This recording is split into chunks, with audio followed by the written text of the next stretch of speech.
It's time to wake up and let the weirdness begin. It's the KVJ Show to start your morning. Kevin is the host, and his skin pigment is whiter than Casper the Ghost. Virginia sounds like this. Nickname Vicious Beast, so don't get her pissed. It's Jason, talks like a spaz, and he loves to talk about Bigfoot and stats. So get ready, here we go. You're listening to 97.9 with the KVJ Show. Yeah, hello and welcome to the KVJ Show. It is Tuesday. We're going to wait to that school week coming up next week. And I want to let parents know if you'd like to get something cool for your kids and give them inspiration for the very first week of school, we're going to be doing another round of Rude Awakenings. And your kids can actually get tickets to a Disney water park. You got Typhoon Lagoon, you got Blizzard Beach. Two different places that they can go. Now, if you've missed our weeks of Rude Awakenings, we're looking for parents to send us in a video of you obnoxiously waking your kid up for school. Now, you can get creative. You can do whatever you want. We could even help you with this. Before, we've provided marching bands. I know parents have taken firecrackers, put them in a pot, lit them right by the kid's head. In a safe distance, of course, in a safe way. There was one where a guy or a kid went into the one room and started playing a guitar lead solo. Yeah, that was good. And he was great, too. He got to really show off his skills. His kid was unimpressed. Those are the kind of things that we're looking for. So what you want to do next week is record those videos and then send them to us. And so we have got 5 different kids who are going to be getting hooked up with Disney water park passes. Love it. Yes. I mean, there's always the old-fashioned water on the head. Yep. That was a big one in our house. Simple. My mom would do that. Yeah. My mom would too. I would get the original wake up, then she would flip the light on, and then the third time was water in the face. My mom had a knack for turning into a bad guy wrestler when it came to waking me up for school, and she did not. She was like Stone Cold Steve Austin. She didn't give a damn. She did whatever it took to get you up out of bed or off the floor. Yeah, some people seem to take joy in it.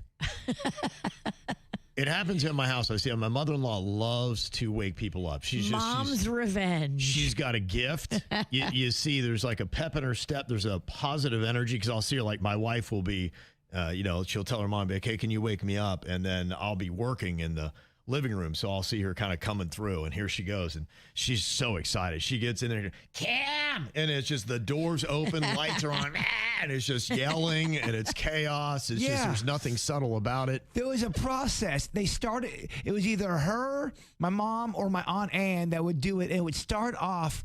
You'd wake up, and you'd start smelling cooked onions. Okay. At a real early hour. You go, why does it smell like onions in here? You start with the onions early, this huh? This is choking me out. Yeah. Because they had to eat breakfast at 4 o'clock in the morning. And they had to do it with onions, huh? Oh. They led the league in cooking onions. Nothing goes better with scrambled eggs than sauteed onions. Yes. Okay. It was all of that. That's a full breakfast. Rocco made that for Magnolia yesterday, and she was like, Rocco, this is delicious. Okay. He did. Eggs and onions just go together. Yeah.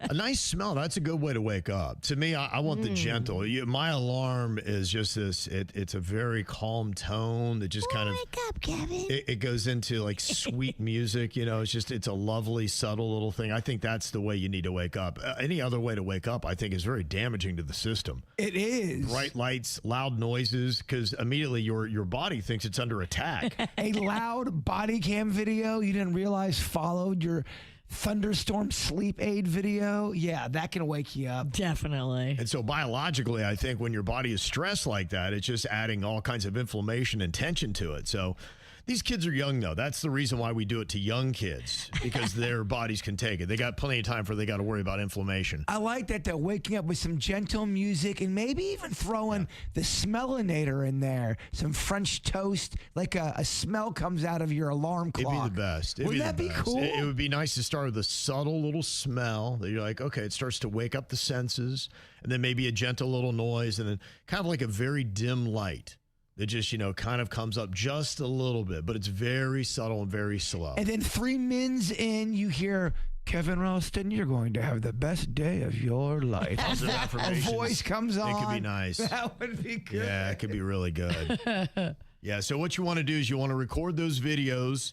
next week as your kids are getting up for school, and then just send them to us via email, mail@kvjshow.com, mail@kvjshow.com. Get them to us earlier in the week if you can, because by the end of the week, probably on Friday, we'll choose our 5 winners.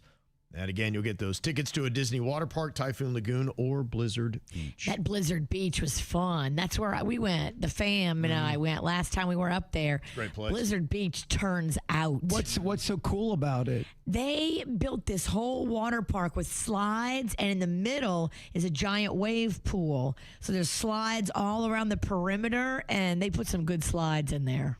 Nice. Yeah, they don't mess around. No doubt about it. And they have cocktails. Well, there you go. Just side note. Yeah. Is that legal? Can you drink and slide? Are you allowed to do that? I did. Or is that some type of weird Dewey? If I can't drink, I'm not sliding. Need a few to kind of get up that liquid courage, huh? Don't make me. I will smuggle Fireball in my bathing suit. Oh, but I'd rather get a pina colada from the bar. If there's drinking an adult sliding, you know they're doing it all. They're going down head first. Said you had a lovely dinner with the family last night, Virginia. We did. We went to have thirsty turtle wings. Oh, yeah, okay. Those are some good chicken wings. Some of the best in the game. That They're place- so good. It's classic. It's been around since I was a kid. Isn't that crazy? And it is still jamming in there. Like, Yeah. they have not slowed up. On the weekends, you got to wait. Yeah. The first date I went on with my wife, we were at Thirsty Turtle. Aw. That day. Yeah. That's romantic. Yeah, it holds a special place in our heart for us. We love it. It's been around a long time, though, too. We're Yes. talking at least the 90s. And I like that it's still the old decor. They haven't gone in there and made it look like one of those new fancy steel and stone Starbucks. It's how it used to look. And it's like the wood, and it's like classic, and it's charming. It's the best look. Please don't change it. Best look. Do you need to apologize to a family you ignored last night? So, you ever done that when you're like, walking through and you see somebody and if you like talk to them, it's going to add 15 minutes to your night? Yeah. I didn't get my nap yesterday. I was really tired. I was really cranky. I just got finished eating these chicken wings, so it put me in a great mood. And then I saw these people that we know, this family that we know, and I was like, if I have to go over there and say hi, it's going to add 15 minutes to the night. I can't do it. So I ducked down and pretended like I didn't see them, but I didn't tell my family. Yeah. So they're all walking right by, and they saw them, and it was just awkward, and they saw me like duck down. So now they think you just big leagued them. Yeah. Like, what did we do? Oh, it was not a good showing. That happened in the Publix. It was a person we used to work with, and it was kind of, if they looked to the right, they would have saw me, and it would have been a weird, awkward conversation. So as they're turning, I kind of did that move like you see in the Matrix, where I slowly back away and turn to the side and turn my back. I don't think they saw me, but if they did, they go, wow, Jbird really did a lot to try to avoid me. But I did not have the heart to talk to them. I didn't have it in me. The person I was avoiding didn't really like us that much, and I think these people don't like me that much. well, you did the right move there. Not now. They didn't love you. There's actually been not words, but like disappointment expressed. Oh, really? Yeah. Prior to this? Yeah. Okay. So now there's really going to be a lot of disappointment. Oh, I'm sure they don't like me. Is it work related, personal, or both? Personal. Personal. Someone on your street? Maybe close by. She's very polarizing in her neighborhood. I am. Notice that, yeah. Well, chalk up another one that's against Virginia. You just lost one. Either love me or hate me. There's no middle. Okay, so who is responsible for this calamity? Is it Jbird, or is it producer Denny's son, Baby Lochlan? One of the two of them accidentally kicked an iPhone into a pool. Yikes. I'm going to go with Jbird on that one. You agree, Virginia? I think so, but I don't know. It could be a trick. Okay. I'm going to stick with my original answer, though. Are we correct? Kevin, you are correct. I did kick it in my pool. I got excited. I always have my phone near me now ever since the experience of the UFO I saw. So I'm always trying to be ready for something. Lessons learned. Yeah, exactly. Okay. You get it, Kevin. Yeah. And I had my phone. I was putting my feet in the pool, and I got so jacked up. I saw a red cardinal. I go, a cardinal! And I got up really quick, and as I got up, my left foot kicked my phone in the pool. So now I have to jump in, grab my phone. But good news, it still works. Ah, good. It was submerged underwater, and I went down there, got it. And it works still. I think they make them like kind of waterproof now. I think you're right. As long as you don't leave it down there for 20 minutes. I think if you get it quick, right, Denny's? Yeah, I think you can leave it in the water for up to 30 minutes. Really? Yeah, pretty much all cell phones for like 10 years. Wow. Samsung, I think, kicked it off with that. Because I remember back in the day, that was not the case. Oh, my God. You had to put it in the rice bag. I would put my phone in my bra and go running, and then my phone wouldn't work because of booby sweat. Oh, man, I got sweat on it once, and it just started dialing, and I couldn't stop it until I dried it off and my hands were wet. Sweat used to break our phone, and now you can leave it submerged for 30 minutes. I dropped one in a rum bucket for about an inning and a half at a baseball game, and for some reason, it did not work. that was that early model, like the one that didn't do well in my bra. Yeah, I think the sugar crystallized the inside of it. Yeah, in fact, actually, once a week, I wash my phone in the sink. I just put it under the water and wash it once a week, every single Saturday. Yeah, they're meant to take some water. Yeah, they're damage. resistant. You can't, go scuba diving with it, but you said 30 minutes it could be submerged in a pool. Yeah, I believe it's up to 30 minutes. We filmed part of our KVJ horror movie underneath the water for a good 10 minutes. And we used an iPhone for that shot. Really? Yeah. And you don't need any kind of special, because I remember they used to have the cases you could get. Yes. Life-proof. Right, so you don't even need that anymore? No. I mean, if you wanted to take it underwater and go scuba diving, yeah, you'd have to have the life-proof case. But if you dropped it in the water or you just submerged it while you're at the pool, you're fine. Yeah. Yeah, Meredith's got a great idea. Sounds like the next do it bitch punishment.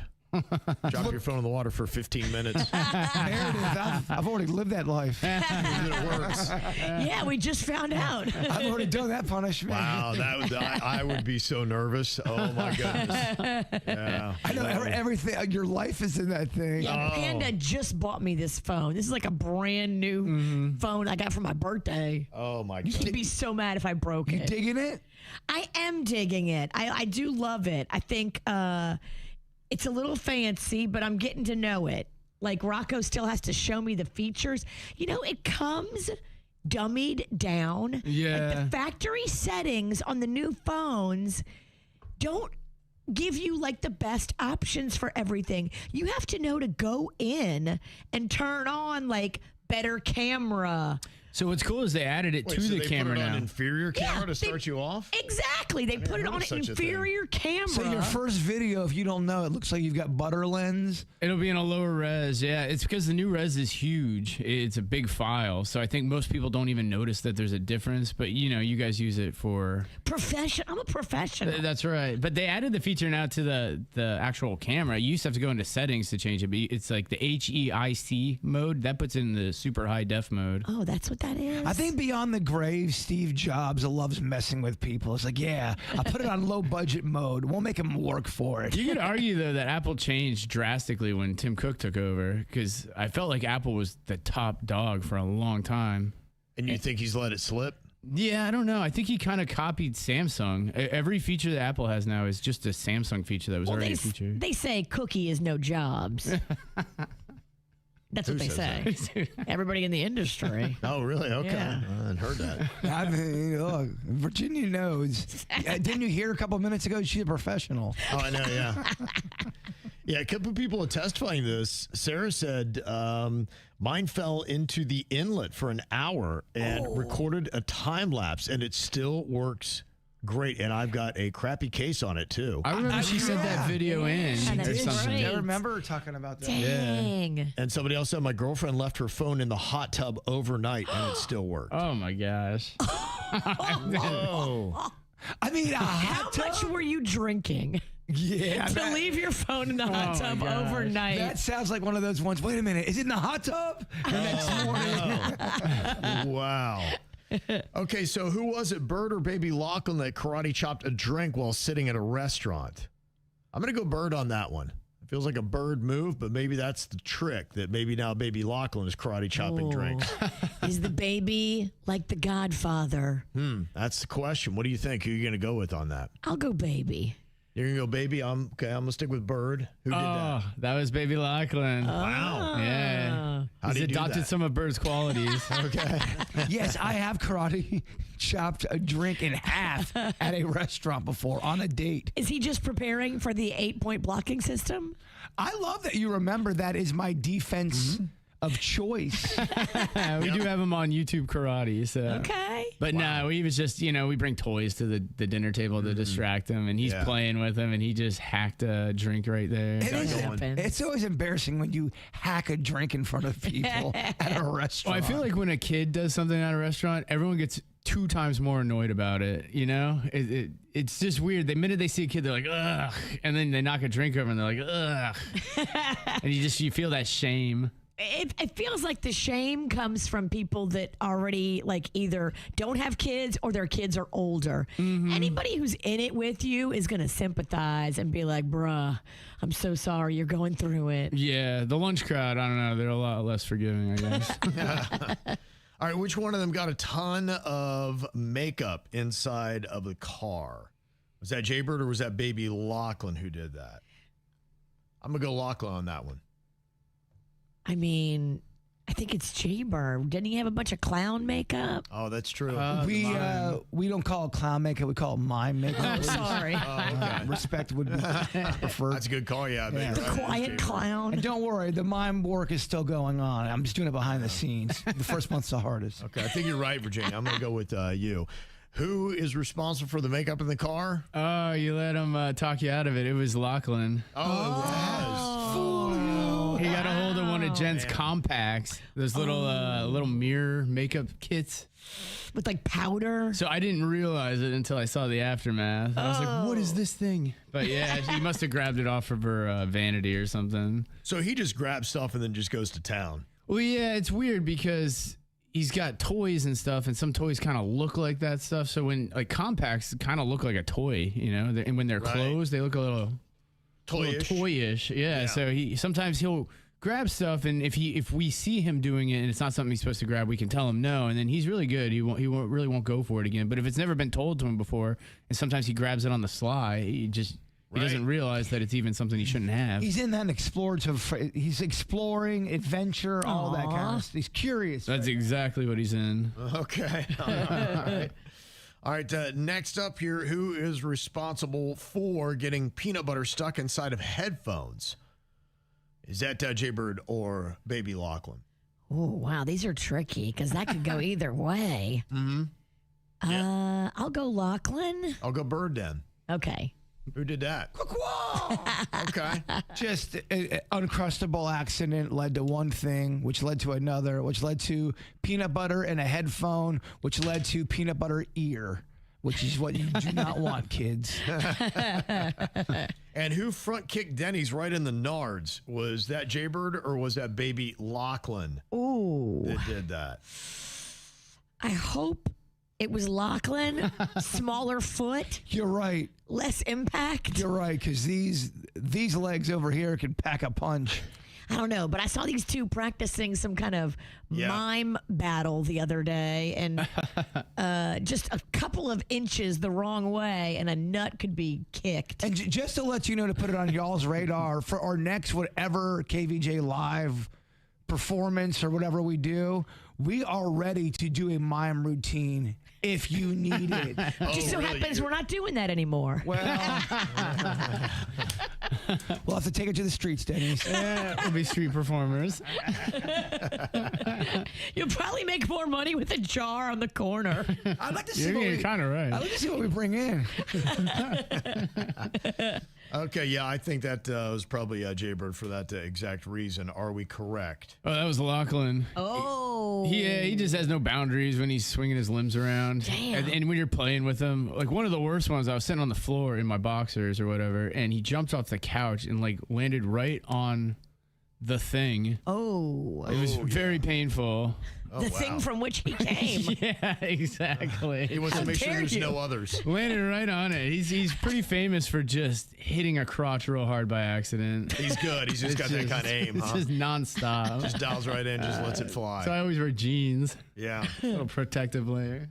It is the wildest thing to me that mosquitoes choose some people to attack relentlessly, and they completely ignore others.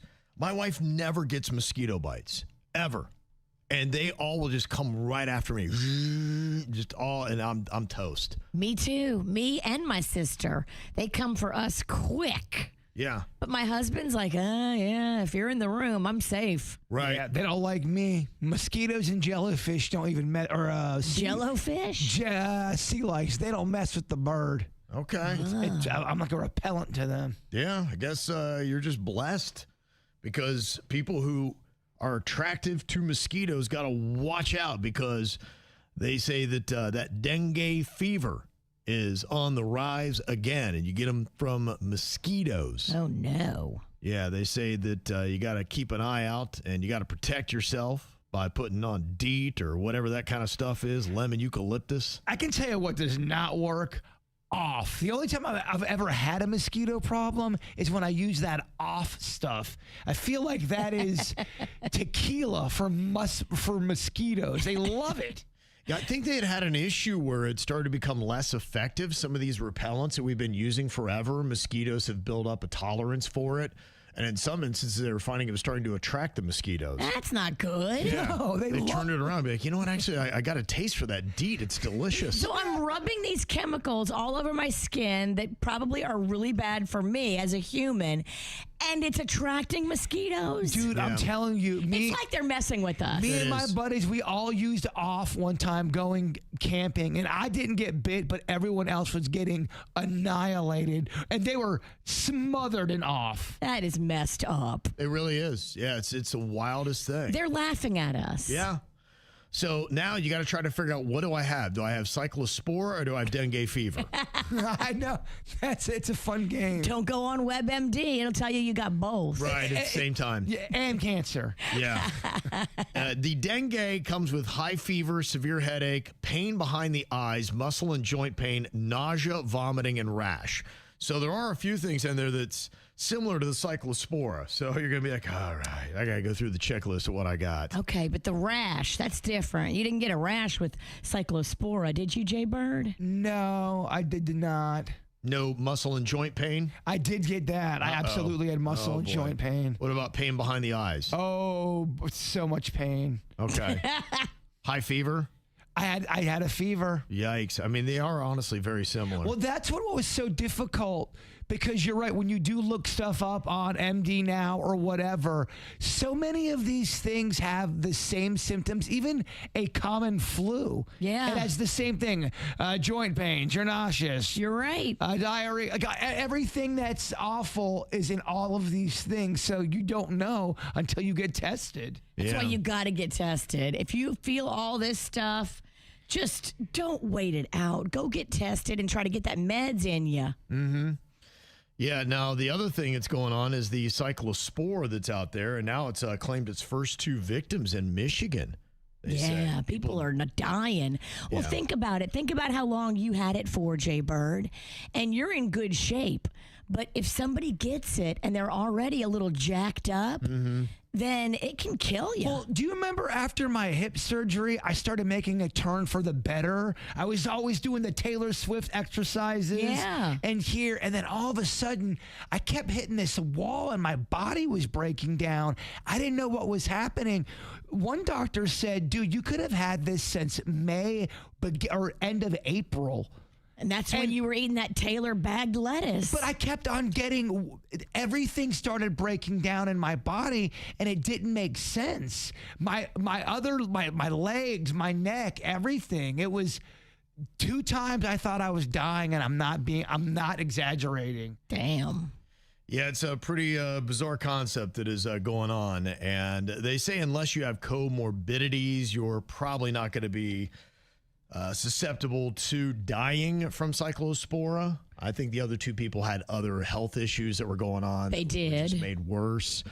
But they do say that the reported cases are starting to catch up a bit. When Jbird had whatever it was he had, and likely the cyclospora, the case counts were very low. But Palm Beach County alone has seen a 71% increase in new cases over the past week. The Florida total is still only at 264. That's a lie. That's what they've got reported that they can confirm. They don't even report half the cases. And they don't really even know how to test them. Didn't you say when you first went to the doctor, he didn't even test you for this? I'm not kidding you. And they were like, what are you talking about? The lettuce disease? We don't know about it. I had been not feeling well for months, and nobody ever brought up that the psycho. I can't even say it, so I just call it the lettuce disease. I agree with you. Let's just call it the lettuce disease. Even when you guys broke the story in here, I felt stupid because I go, well, how did I not hear about that? Well, I'd leave here, go to some medical places. People at the medical places didn't know what I was talking about. Damn. They were just finding out about it. So there was a lot of confusion. Yeah. How can you test for something that you don't even know exists?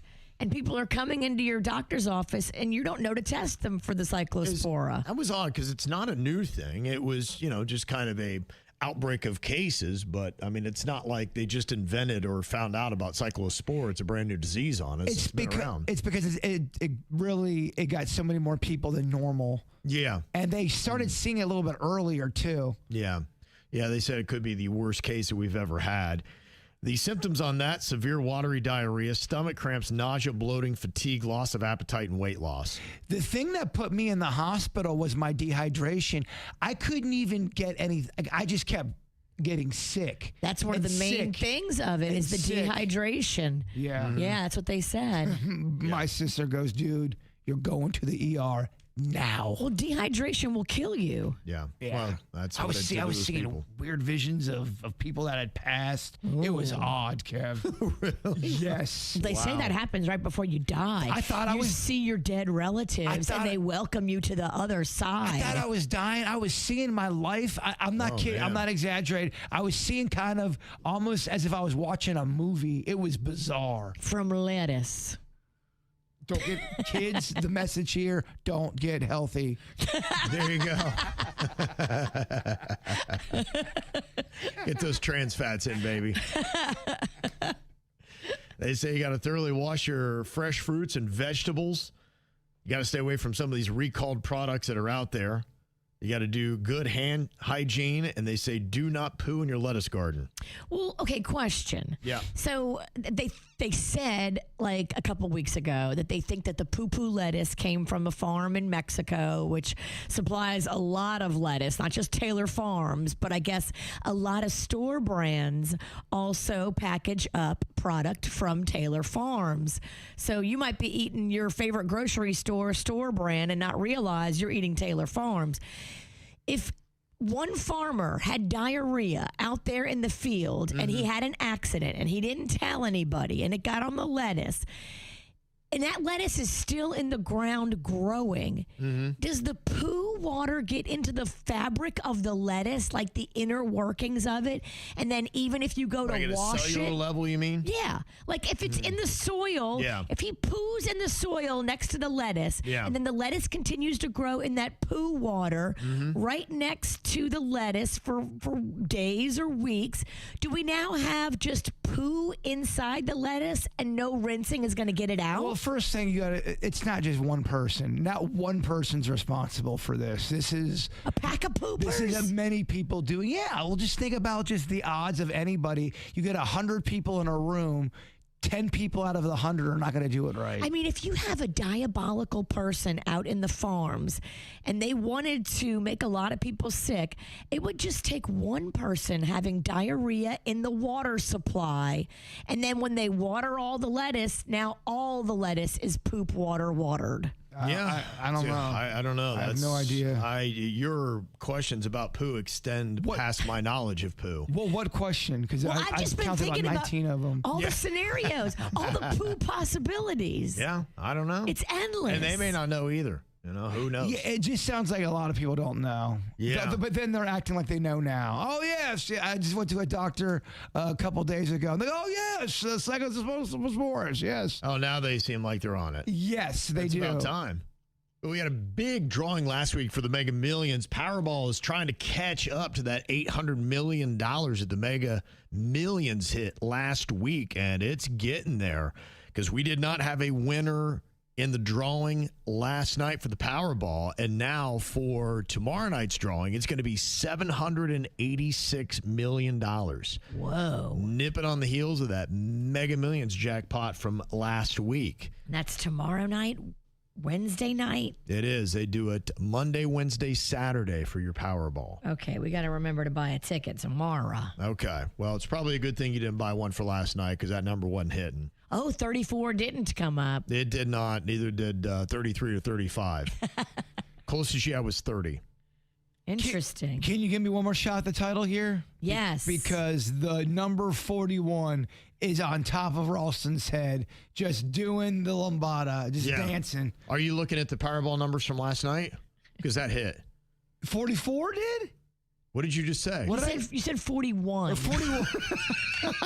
Oh my gosh. That was, if you're trying these to get visions messages, are so powerful, right? I mean, they're just so powerful. I'm getting too many messages at one time, Kevin. I can't keep my numbers straight. well, I love that maybe He possibly said the number and immediately forgot it. your Aunt Ann and your mom are probably giving you these numbers, and then you're changing them when you give them to Kevin. I'm getting too many messages.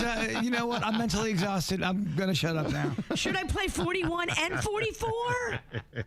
That was impressive. I know it's making the worst of the week.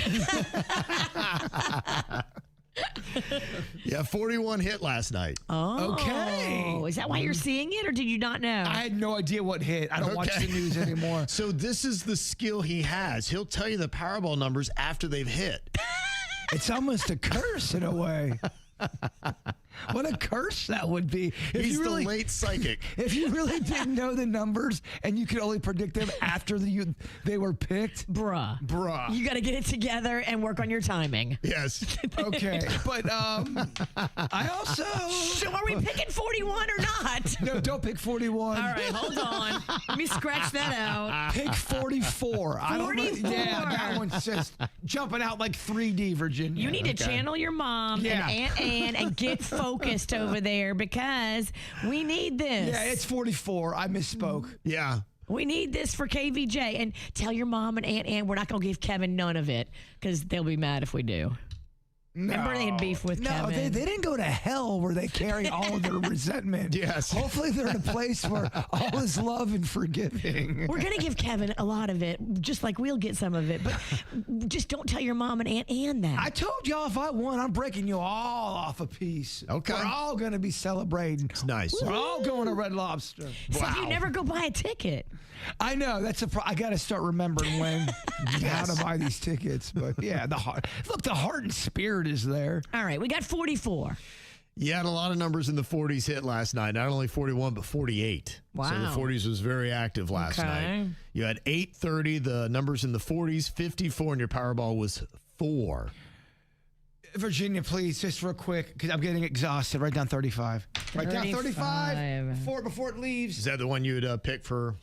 That was 34. Was earlier in the week. Okay. It's going to be 35's going to hit. Okay. All right, we got a little nest egg growing here. Now, when you see these balls and you see this vision, are the balls white or are the balls red? It's not even a ball. It's a number with legs and arms, and it's dancing. Just right around Ralston. Okay. That's the vision. Just dances, huh? Oh, yeah. Okay. Dancing balls. All right. Well, there's going to be maybe a resurgence. We talked about this before, that MySpace might try to make another run at it. I'm not sure why, because I think they had already done this about 13 years ago. Didn't they try to relaunch? Yeah, didn't Justin Timberlake try to help them? They're going to be a music first platform, and that just completely fizzled. So I don't know how many times they're going to try to bring it back to you, but for some reason they think that maybe you need one of the original. And could you say that was the original? It was. Or was Facebook, where did the timeline go on Facebook versus MySpace? MySpace was first because I remember doing it a lot and you guys really weren't feeling it, and then Facebook exploded, and that's when we really got into social media, was Facebook, because MySpace was popular, but it really was a lot about connecting and being nice and, oh, what a cute puppy. It wasn't who did you vote for? What I hate you and your family. It wasn't a lot of that. Yeah, right. It wasn't a lot of that until and even Facebook in the beginning wasn't that bad. Yep. It started to really turn to a cesspool, when people lost their mind. You're right. MySpace launched August 1st, 2003. Facebook was next, February 4th, 2004. It knocked out MySpace pretty quickly. It did. I remember that Facebook came around and no one spoke of Tom anymore. The owners, Tim and Chris Vanderhook, have confirmed the plans to relaunch MySpace. They were talking in this documentary, and Tim said, we're going to be relaunching it. We're just waiting for the right time to do it. Now, they purchased the platform in 2011, and they're the ones that did the failed music-focused redesign relaunch that did not work out. They described the aftermath as just an onslaught of losses, citing advertiser cancellations in favor of Facebook, and that's really what took out MySpace, and just really didn't do much. They do credit it with launching Adele's career. I don't even remember that. So I guess I got Adele going back in the day. Maybe that's why they tried to do it as a music relaunch. So we'll see what happens. Now, I don't know what they're going to do and what would be different, but my question is, if you were to do your own social media site, what would you do? Because there's a lot of stuff that I think on social media we see that we like, and you'd say, hey, can I have that without that? To me, what I used to love about Facebook was connecting with old friends and people I cared about. So to be able to have that power, there's maybe 10 to 20 people I even care what they're doing. So if I could just maybe get what these people are doing on this list, and I guess that's what the follow is all about, but there's all kinds of other junk that is in my feed now of people that I don't even care. I'm like, why are they even here? You can create a Substack, and it's close friends on Instagram. Yeah. I don't know about Facebook, but on Instagram, I can send out certain messages to just close friends. Yes, right. That's cool. Yeah, to me, I'd like to just see those posts. Keep those real tight. That's one. I really like to just get the news, but I don't want, the thing I hate is the redundancy. If I'm scanning through all these sites to get all this news, I'll see the same story 8 times before I see a brand new story. And so to me, I would like my social media to weed out all the things that I need to know and have just the best posts in the one post with the best video, the best commentary and everything all in one space. So I'm not sitting there scrolling. Give me the top 10 things that I need to know every single day. My daughter got a hold of my phone yesterday, and she wants one of those red light masks. Yeah. That are supposed to be so good for your skin. So she just kept saying it over and over into my phone, and now all I'm getting is ads for the red light mask. Your that's phone part is of it. listening. Those things are horrifying. Whatever by the way. you say, Right. that's what they're going to send you. That's what you're going to keep seeing. But that's kind of smart, because I would rather, if I'm going to get targeted ads, at least give me an ad that could be something that I actually want. And I don't mind advertisements, because I think we all like to find new cool products that we think would be great for us. On sale. Sure. Yeah. So, I mean, if you could do something like that, that would be a great thing. Only give me those specific targeted ads is what I want. It would be nice if you could have a non-toxic filter, and it would find words and posts that are angry and just nasty, and it just would mute them, and you wouldn't see any of them. It does that for some people. It can do the whole post? There's some people that do that on YouTube, where they mute out certain type of words, especially if they're writing out in text, and they won't allow it to. It knocks it out for them. That's good. See, and I think part of it is all these added little features that might be on all these sites. I want them on just one site, and I want it to be easy, because I think a lot of times they're buried or they're hidden, or you just don't know about them. And make it easier for me to be able to custom design my social media platform just to speak to me. That's what I would like. Is there anything that you can think of that you would add, Jbird? Yeah, so I got two, and I'll try to make them quick. The first one, it's going to sound morbid, but just give it a chance. It's called, instead of MySpace, it's called DieSpace. Okay. And basically what it is it's a social media platform where anyone you've lost, you put it up, you put their picture up there. If you want to broadcast the funeral, you can go ahead and do that. Okay. It only allows positive comments there where, praying for you and your family, or you're in a better place. But if you choose to go ahead and have a memorial wall of all types of people, you go there, you go to DieSpace. Let's say it's a year anniversary of a loved one. You go on DieSpace, you write a great memory, put a picture on there, and it's everybody does it. But you have to want to do it, and you can even get a subscription of it. And for some people, that could be very uplifting. It's like a virtual graveyard. It's a virtual graveyard, but it's open for everybody. I love that. That actually could work out really well. And then instead of Tinder, I've got Tender. And what it is it's a service where it's pictures of chicken tenders. And if you think that chicken tender looks delicious, you swipe right. And if it looks like, oh, what a weak ass chicken tender that is, you swipe left. And when you swipe right, you get all the information of that chicken tender place. Yeah, and because there's so many chicken restaurants There that serve is. tenders now. You just can't keep them all straight. And if you swipe right, they give you a percentage off your meal. It's called Tender. Oh, man. I don't know. He's got some big boardroom ideas going on here, Virginia. Mark this down. You want to remember where you were when these things came out. DieSpace and Tender. And Tender. Yeah. Not bad. What about you, Virginia? Anything that you would add to your ideal social media platform? I would like a feature called She's a Downgrade. And what it does is it goes in and looks at all of like your exes, and it shows you who they're currently dating and why they're uglier than you. Sounds so hurtful and mean. What'd you expect?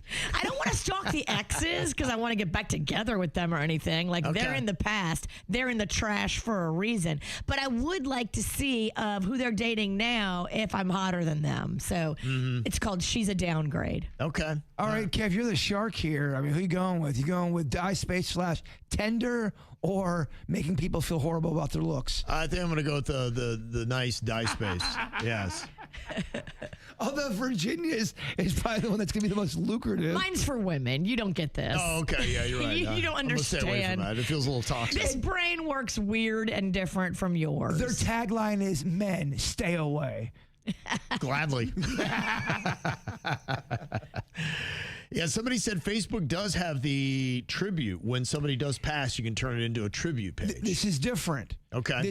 We're talking, you can watch a funeral live. You can upload pictures. You can also do interviews with the family if they want to talk about that said person. It's all. Usually when you do that for a person, it's for that one person. This is for everybody. This is a graveyard for everyone. Okay, there you go. All right. Videos. Couple ideas. We'll see. We don't know when it's coming back. They say MySpace is, and I'm not sure anyone cares. It's the KVJ Dirt of the Day. It's the KVJ Dirt of the Day. Virginia, take it away, because you know we need that Dirt of the Day. This Dirt of the Day is brought to you by my favorite closet people, closetsbydesign.com. How naughty do you have to be as a rock and roll bad boy to get kicked out of a rock and roll bad band? Sid Wilson just got fired from Slipknot, and this is Kelly Osbourne's baby daddy. Now, there was, before Ozzy died, they were all one big happy family backstage at Ozfest. Slipknot was there, Kelly was there, Ozzy was there, Sharon was there. You can bet it was just one big happy family, but I don't know, something's changed. And Kelly Osbourne wants nothing to do with Sid Wilson from Slipknot. And Slipknot wants nothing to do with Sid Wilson from Slipknot. They kicked him out the band. Ruh-roh. Ruh-roh is right. Okay. Kelly also called him out on social media and wrote this big long paragraph about how he doesn't pay child support and how he didn't give her dogs back and how she is only here for her kids, and moving forward, she wants him to leave her alone and let her heal. Oh, wow. Yeah.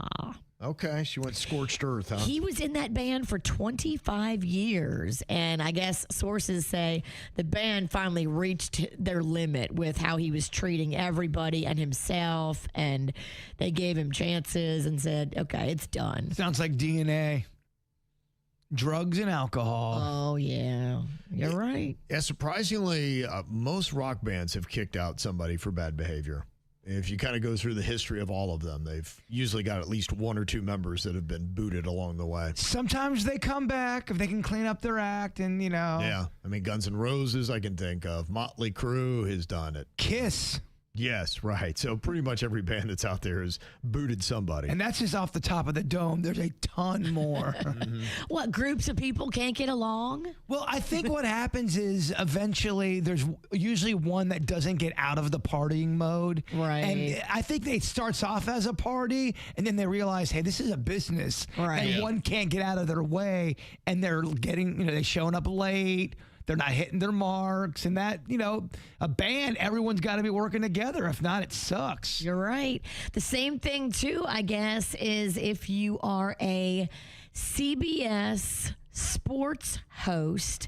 So I guess what they're saying now about Tony Romo, he just got popped for a DUI.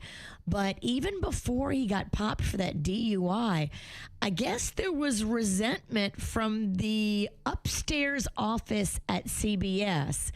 Now, back in 2020, they gave him this 10-year, $180 million contract, which was very expensive. And there were some people in the upstairs office that were like, we don't want to pay him that much. It's too much. It's too much. Mm-hmm. But they paid him because I guess they felt like he was worth it, and he felt like he was worth it. But recently, as recent as, 2023, they had to sit Tony Romo down for an intervention about his lack of preparation before he got in the booth. And if you're paying a guy a $180 million 10-year contract, you want that guy to come in the booth prepared. And if they have to come to you and say, you're not preparing, is it because you're out boozing? Like, ooh, I don't know if that's a good look. And now that he got popped, he has been placed on leave, and they have replaced him with J.J. Watt. I'm sure there's a clause in this contract that says if you get popped for a DUI, your $180 million contract could go bye-bye. Yeah, and he had started off really strong. I remember when he first got into the booth, people were very happy with what he's doing. It seems like it's maybe fallen off a little bit because I hear more people kind of complaining about him now than when he first started. He got into the booth, then he got into the booze. Maybe. Yeah, maybe he thought, I don't have to work so hard. I got the deal. I'm good for 10 years. Where the party at? Mm-hmm. Maybe. Did you all see Joey Chestnut's DUI video? His body cam. No. Remember, he got in trouble. That just released not that long ago either. Is it good? Well, they came back. It seemed like 24 hours later, and he still seemed drunk. It was Okay. It was very bizarre. That's a good buzz if you're still holding on to it 24 hours later. At least that's what I kind of understood. They were talking about how it happened yesterday, and now it's like a different day, and he still seems quite out of it. Okay, he made it count, huh? I'll have what he's having. Right. Like, what was he drinking that is still in his system? I don't know. All that time later. I could have misunderstood the video, but it did seem like, I'm like, dang, dog, you really tied one on. Yeah, you did. Get it, bar. Do you know who Donna Mills is? She used to be on Knots Landing. Oh, yeah. She's an old school actress. She's 85 now, but she made a lot of the gossip sites this past week as she decided at the age of 85 that she was going to go on OnlyFans. So good for her. And I don't think she's doing like full on nakedness or anything like that. Like she's trying to keep it respectable. But, you know, OnlyFans is going to always try to put in those weird requests. 85-year-old Donna Mills says she's surprised by how many people out there are turned on by toes. Okay. She's received a lot of requests to do weird stuff with her feet. And since she's not doing the weird stuff with her pink parts, they're like, yeah, we'll take the toes. And so people are asking her to do stuff like stomp on grapes. She's doing it and she's making the money. There's also a market for people out there that enjoy mature ladies, if you catch my drift. I do catch your drift. There is a market out there. Yeah. And apparently old lady toes, too, are a thing. So I say make your money, girl. Yeah, it sounded like they came to her. She's like, I didn't even know what OnlyFans was. But happy to make money at 85. If the acting gigs have dried up like your skin, good for you. See, Get out there, get on OnlyFans, stomp them grapes, and make that cash. that's what happens, though. It just starts with stomping on grapes, and it starts to get out. She said she's not going to do nakedness, but, you know, everybody's got their price. And that's what's going on in your dirt. Well, Virginia, you got to do a little binge watching over the weekend, and you checked out a movie that we almost watched in my house. I haven't seen it yet. Not too long ago, I saw Devil Wears Prada. First time I'd ever seen that. And I saw it in the last month or two. I really loved it. I'm like, that is a cool little movie. It was just cute. The characters were great. It was a good little plot. I loved how it ended. It was a fun little ride. And so for me, I was like, okay, getting all excited to be like, you know, I'd love to see what these characters do and where they went. And they were so good at interacting off of each other. And so my hopes are high that if it's not as good, it's at least close and it's going to be worth the ride. So what would you say to me, a person who is excited for The Devil Wears Prada 2, almost pulled the trigger over the weekend but hasn't yet? I was disappointed because much like you, I loved Devil Wears Prada 1. I thought it was fantastic from start to finish. That was a great movie. This one, I don't know. The writing, it's forced. There's a bunch of celebrity cameos where you see little quick glimpses of celebrities at this fake Met Gala, and you see them at this red carpet or that. Like, there was a ton of quick snippet celebrity cameos. And I think they thought that was going to help the movie. I think it just cheapened it because there was really not a lot of great character development. It didn't make a lot of sense what had transpired over the past 10 years and why exactly Andy was back, and I don't know. I've noticed when you wait too long to make a sequel, sometimes it does seem like it's a parody of the original movie. Kind of like it's forced. It's still got remnants of it, but it's kind of like when we talked about an artist that drops an album 30 years later, and it sounds like them, but it almost sounds like they're doing a second-rate version of themselves. Yeah. That's what can happen sometimes if you wait too long with the sequel. Right. A lot of the characters just felt forced. Yeah. And like the writing was just, okay, we got to make something out of this. So what are we going to do? Like, I feel like Miranda's character changed a lot. Miranda Priestley, like, changed a lot. In what way? Because I remember in the original, what I had just seen was she was altruistic. She wanted to be an author for the most part, but she stepped into it and was very capable to do that role. But at the end, she chooses not to stay in that fashion role because she wants a life of more substance and not to be in that same kind of grind. So are you talking about Andy or Miranda? So Miranda Priestley is my favorite character. That's played by Meryl Streep. Yeah, I'm not talking about Meryl Streep, so I'm talking about Andy. Is it Andy was the girl? Andy, yeah, is Anne Hathaway. Okay. It doesn't really make sense where Andy's been or why Andy comes back. And then the explanation is finally revealed of why Andy came back. And That's what I didn't like about it. When I saw the preview, I'm like, weird. Because I'm like, she deliberately did not choose that world, and you loved it. You're like, that was the right move for her. She was capable in it, but she chose not to go there because it was so surface, and she wanted more depth to her life and didn't want to be commanded by all these shows and having to live the way that you did. So yeah, that's what I thought was weird too. I'm like, what would have brought her into that world? Because it looks like now she's a competitor for, is it Miranda? She's the boss lady. Well, she works for Miranda again. She works for Meryl Streep again. So she's kind of back in the same thing that we thought that she wanted nothing to do with.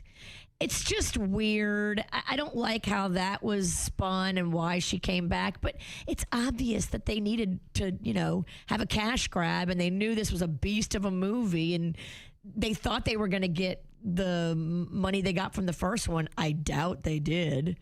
How much did it make compared to Devil Wears Prada 1? Well, I mean, they would look at it and say it's probably not done with its run yet. It'd still be bringing in some money because it's new to streaming, so you got some there. Also, too, I hate when people compare today's standards to a different standard when we used to do box office movies differently. It's like, oh, Drake just passed the Beatles for. Well, you got to kind of make sure you're equating that to the right scale. See what I'm saying? Yeah, I do. I don't know.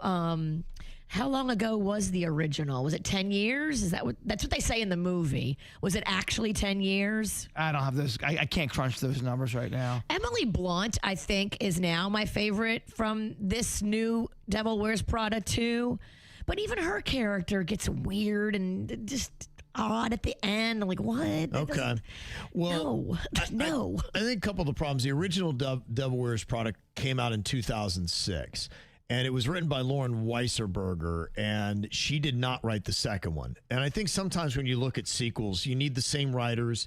And also there's something to be said for momentum, too. It's kind of hard to get back in that groove 20 years after the fact when you played a character and still kind of have all the nuances of the character down right. Yeah, no one was. I mean, I'm sure if you love Devil Wears Prada, you're like, oh, cool, there's a sequel. But nobody was out there going, guys, we need a sequel of Devil Wears Prada. Come on, where's it at? Just some things are left better alone. I was hyped for it. I was so excited for it. It had potential. It had potential, but the characters, all of them went through a transformation that I didn't necessarily love who they turned into. Well, you got a new writer that is now taking over somebody else's creation, and that's hard to get the dialogue right and the nuances of a character when you have a new writer. They should have made Meryl Streep stealing money. She goes to prison.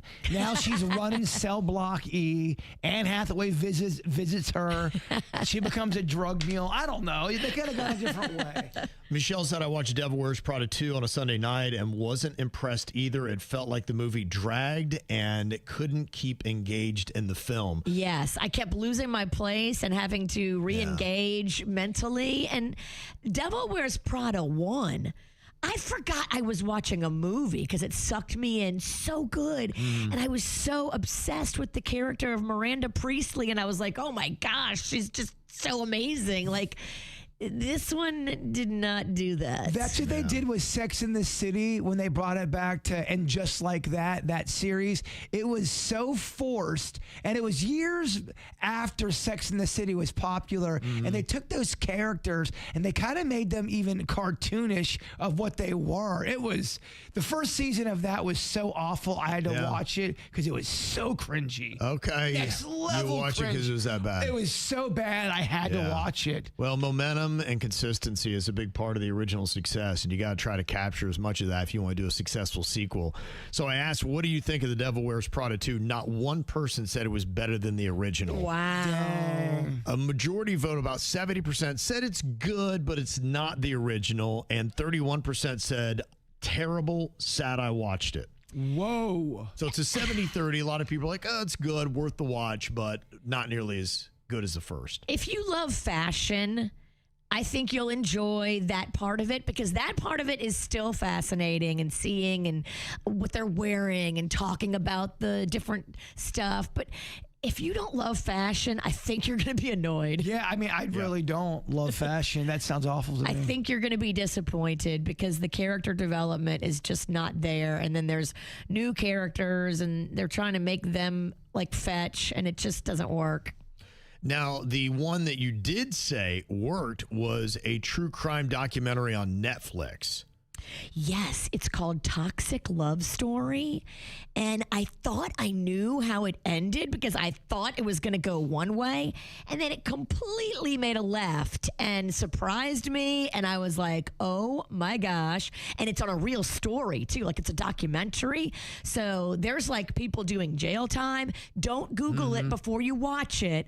Watch it and then Google it after so you can keep up with all the who's been arrested details. It's fascinating. It is about a deceptive love triangle involving U.S. Marshal, his new wife, and his ex-fiance. Yes, and it's so interesting. Violent threats come into the picture. Yeah. About somebody being falsely framed.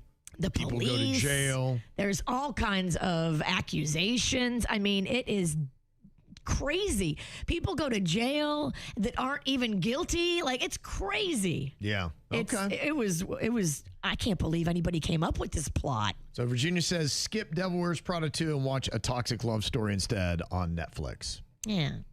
If I look back at some of my favorite true crime documentaries on Netflix, probably the one that I got the most into, and I remember it was huge back in the day, The Making a Murderer.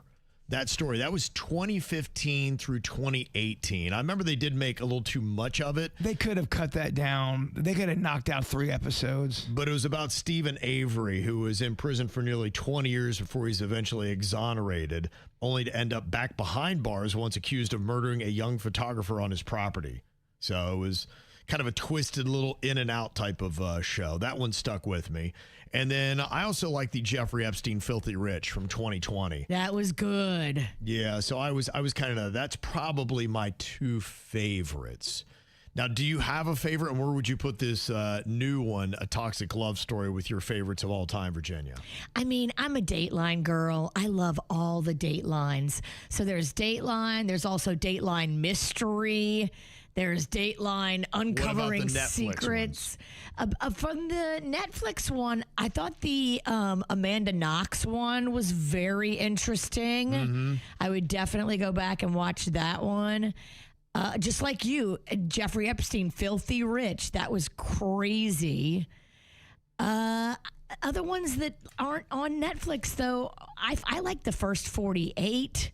I like the ones that are real, based on real and not celebrity. Yeah, I think those are more interesting to me. Probably the one that still sticks with me, and maybe it's just because we had nothing else to do. Still Tiger King from 2020. That was pretty amazing. That was wild. That might be the biggest Netflix documentary of all time, just because of how many people were in it, watching it at the same time. You're right. And how we it cut through. had nothing else because we were all like locked down with COVID. I think the circumstances really lent itself to maybe that being the one that cuts through more than all of them. I forgot about that one. That one's a great one. That Maternal Instinct got a lot of hype. That just came out this last year. That is the woman who cut the baby out of that woman's belly, right? I saw that one. That one was crazy. And the Gabby Petito one is relatively new, but that one did very well as well. Now, Jbird, I know you love murder and crime. Do you have a favorite from Netflix? I wrote a list. I've got Conversations with the Killer, the tapes based on Ted Bundy. Okay. They talk about, he talks about a lot of stuff, obviously very creepy.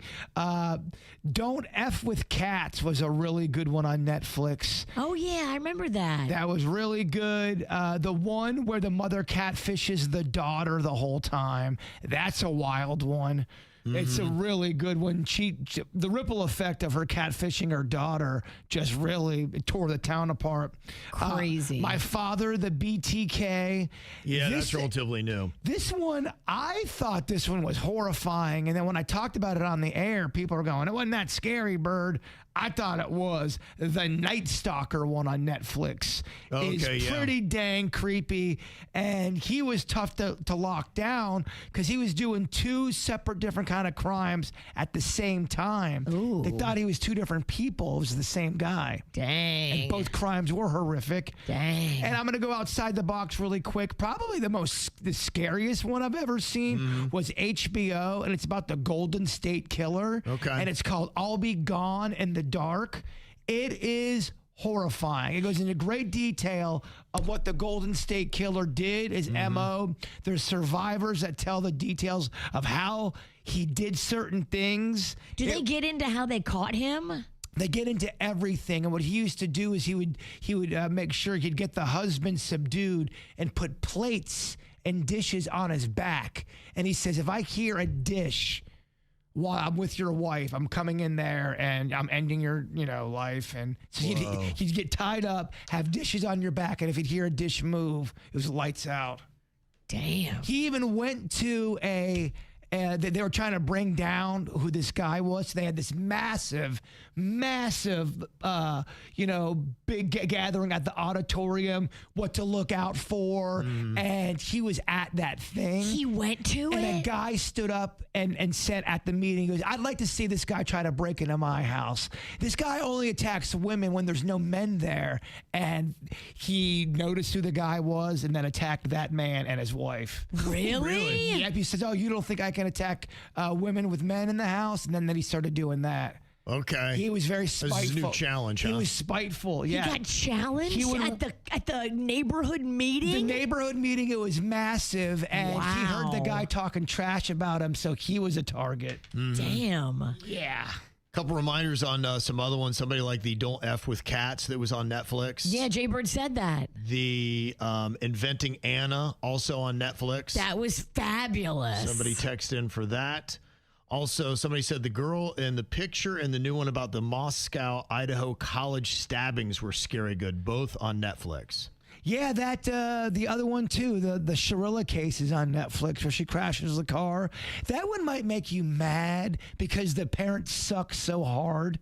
Yeah, you want to smack the parents. The parents should be locked up as well. You kind of want to throw the remote through the TV a little bit. Oh, yeah, I saw one too just now from Netflix, The Predator of Seville. About the tour guide that was drugging and taking advantage of the young college girls. Wow. That came through, American college girls on tour overseas. He would take them on tours and then at the end, drug them. There is no shortage of any of these kind of programming. It's getting to a point, too, because it's big on YouTube, where people are now trying to search for cases nobody's ever heard of. Because everything else has been done so many times. How many specials can you do on Bundy? Right. Yeah. You know what I mean? Right. Yeah, but it's such a big market, and they do so well. The Elizabeth Smart people are talking about as well. So there's just so many. It goes on and on. That's a happy ending that she got away. Oh my gosh. You got to see Elizabeth Smart. She is a remarkable woman. Yes, she is. She takes you back to where the site, where it all happened. She's an advocate for women who have been through this situation. Talk about a great head on her shoulders who went through something horrific. Yeah, and bodybuilding now, looking great. Yeah. Yeah. She's something. So that's an empowering story that you can check out. So many on Netflix, other platforms as well. What a big industry it is, man, making a ton of money. All of these people in my life acting berserk. I'm feeling all pissed off and hurt. I need to know if I am the jerk. Oh, am I the jerk? Oh. Okay, if you want to know if you're a jerk, you can send us an email. We'll let you know. Pull no punches either. This person wants to know if they're a jerk for leaving their family. It says, my mom passed away a few months ago. While it's been heartbreaking, things got even worse when we finally sat down with the attorney to go over her will. She left money and sentimental items to every one of my siblings except for me. I wasn't even mentioned at all in the whole will. Ooh, what'd you do? Well, I honestly thought that there had to be some kind of mistake, but the attorney said, yeah, no, everything's done intentionally. My siblings all got something. Even my brother, she argued with constantly. And I was the one that took care of my mom during the last 2 years of her life. I drove her to doctor's appointments, I handed her groceries, and I spent more time with her than any of my other siblings. I never expected anything financially, but being completely left out feels like she just erased my whole memory, and I don't know why. My siblings keep telling me that mom must have had her reasons and that I should just let it go, but I can't. She had Alzheimer's, and I'm wondering if that affected her decision-making later on in life. I think my siblings should all cut me a piece of what they got, but none of them will, and it's changing the way I look at my entire family. Am I the jerk if I withdraw quietly from them all? It's so easy for people to say, let it go, when they're the ones with the money. Right. Oh, just let it go. I mean, especially if you were there with her for the past 2 years. Taking care of a person with Alzheimer's is a big, huge drain and job. That is I'd rather work 80 hours a week, a regular job, than take care of a person with Alzheimer's. How does that work legally? Let's say somebody does have something like that where your mental faculties may not be at its best and you are doing something like a will. Does somebody step in and say, well, you're not at your best thinking right now, we have to get involved? How does all that work? Someone would have to have power of attorney over her. So as long as she did the will before any power of attorney was in place, the will stands. Even if she didn't amend it to give consideration to the son that was with her for the final 2 years of her life, that will still stand because nobody amended it. And we don't even know if that's the reason. We're just guessing it could be the Alzheimer's. It could be, who knows what happened. Families are weird, man. They hold grudges. You're right. Maybe the first 40 years of the relationship, it was turbulent. And the last 2 years, the mom didn't care because there was so much damage already done. It does suck that he feels like he was there for her and took care of her and saw her the most, and now has, nothing to remember her by.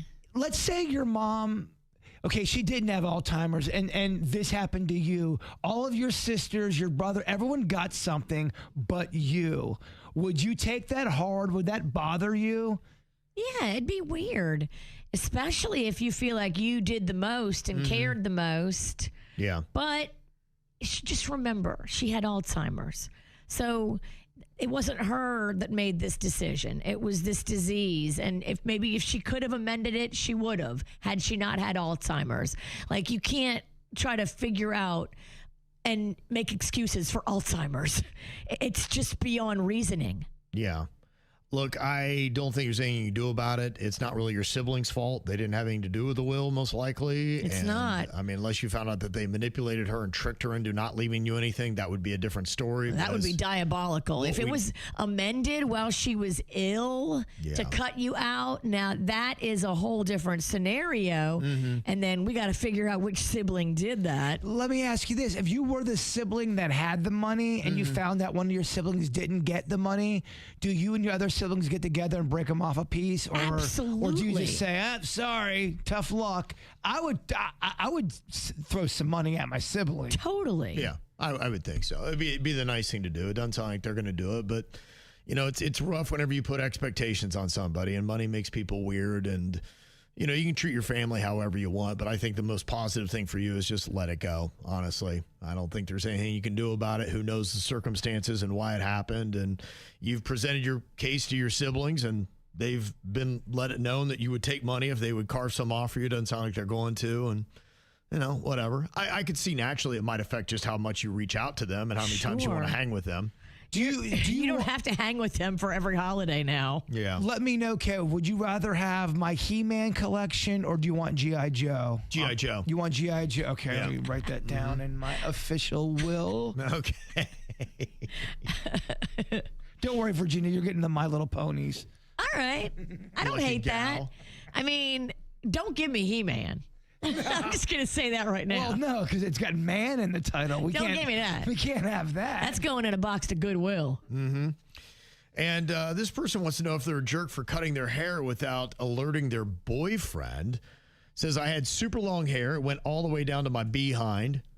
And I've been waiting to change my look. And I decided to get a pixie cut. Ooh, that's a big difference. It is a big difference, yeah. big time. But they said, especially with the heat in South Florida, I feel so much more comfortable. Sure. My boyfriend was not real thrilled with the surprise. I thought he would think it's sexy, but that was not the case. His reaction was more shock than excitement, and he asked, why'd you cut off all your beautiful hair? I could tell he didn't like it. Now he's barely touching me and is constantly quiet around me. And I finally asked him if it was my haircut that bothered him, and he was honest and said, yeah. He said, he wasn't mean about it, but he was honest, and he said he doesn't really like it. He said he doesn't find me as attractive as he did, and he's also a little miffed that I made such a big decision without including him, or at least getting his feedback on it. He thought that he would have been at least entitled to that and said he would have done the same. Do you think he's right? And am I a jerk for going off and cutting my hair without alerting him? I fully believe in my body, my choice.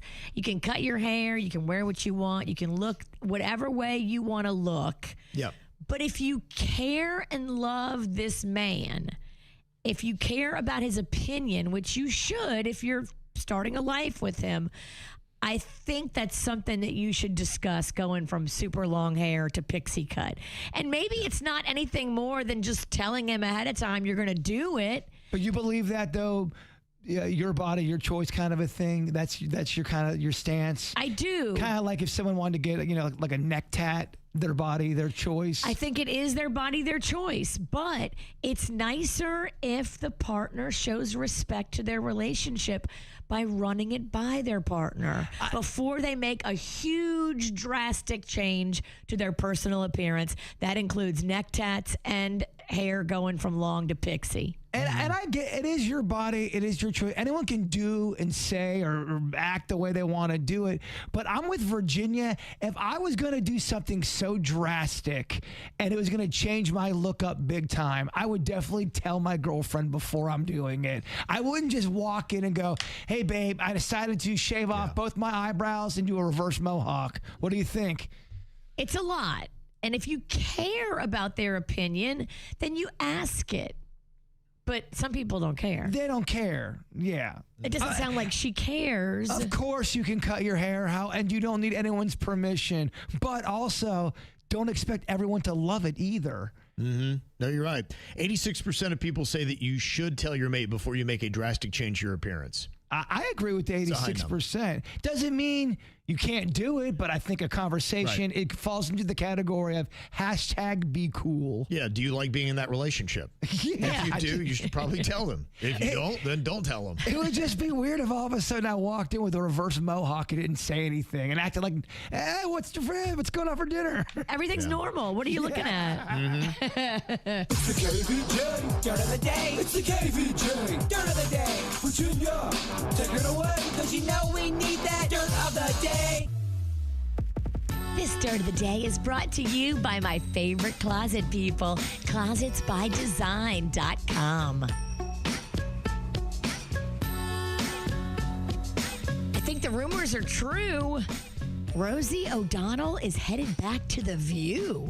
Thank goodness. Oh my gosh, Kevin.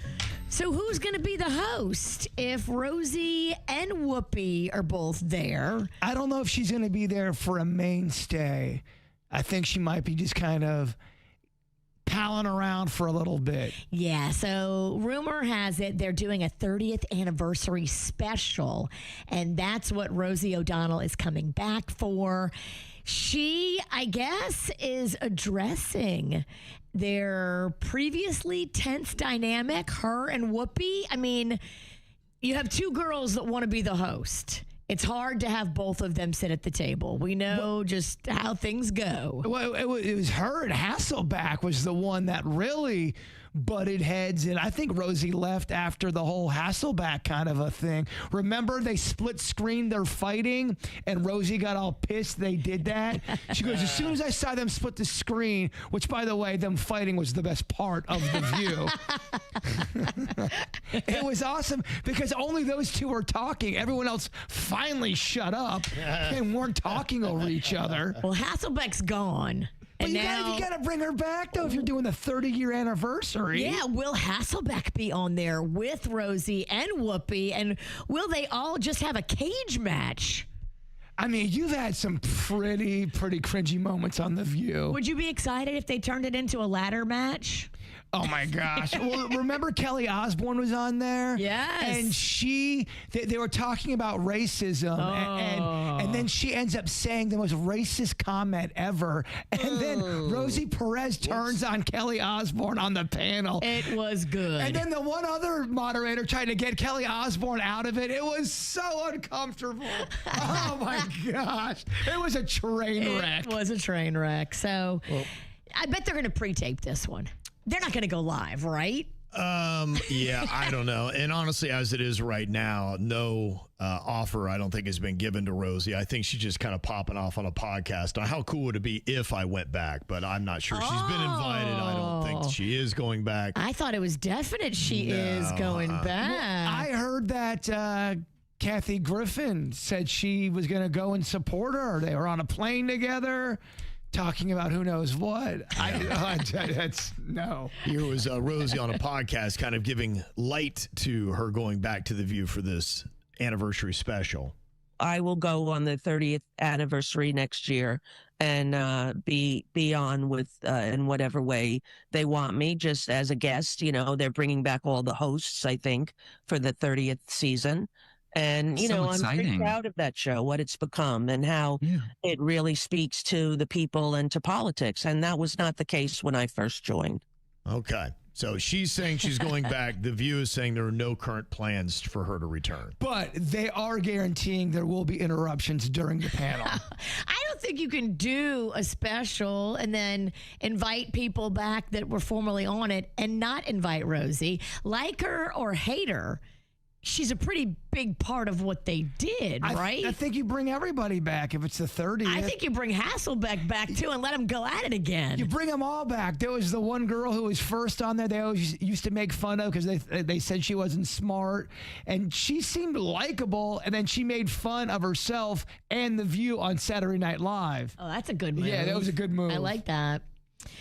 Well, Ariana Grande is setting the record straight about her decision to step away from the spotlight.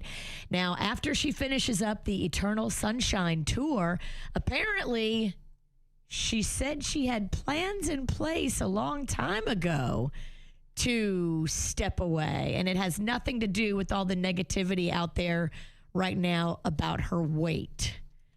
Okay.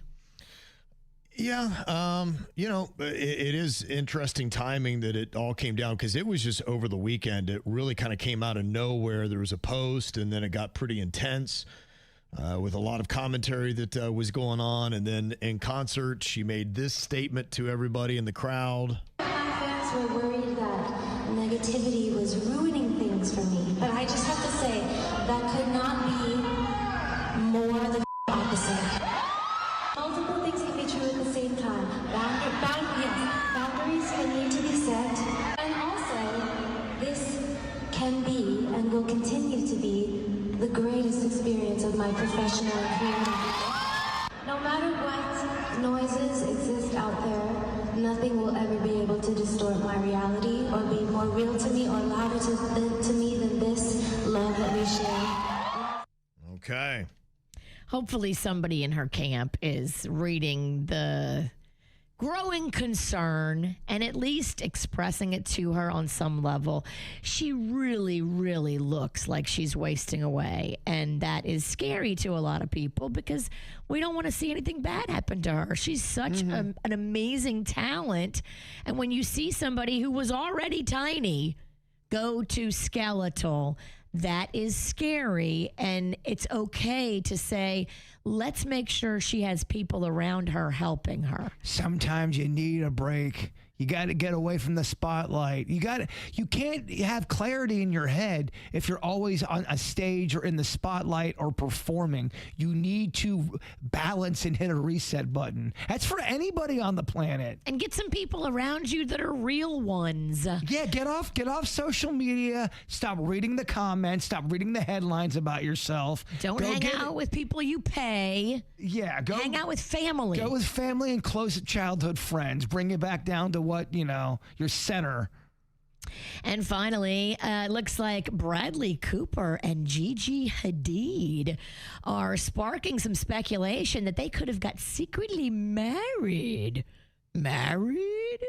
Yeah, they're both wearing wedding rings on their left hands. They were spotted in Paris walking around yesterday, and they've been dating since October of 2023, so it's not like it's a new thing. Fascinating. And that's what's going on in your dirt. It's time for viral audio. Hey, yeah, beautiful hair. They can't hear me because they're listening to Kids Spot. We got weights and fit. There we go.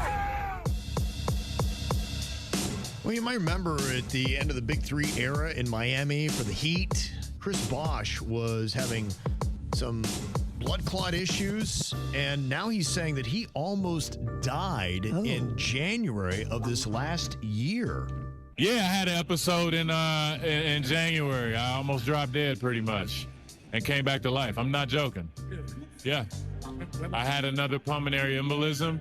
It was in January. Yeah, this past January. I was in the hospital for a week. But take your medicine. So I'm taking my medicine every day, taking care of myself every day, and watching it. So, I mean, no symptoms came either, so... But you kind of have to deal with it for the rest. Yeah, you got to deal with it for the rest of your life. I thought I was past it. I am not. So, it's just making sure I stay on top of my regimen. Yeah, it was the blood clots kind of forced his earlier retirement. He said this last one, he passed out in his bathroom, woke up in a pool of blood, and spent a week in the hospital. Oh, my. That'd be a very scary condition to have. That would be really tough.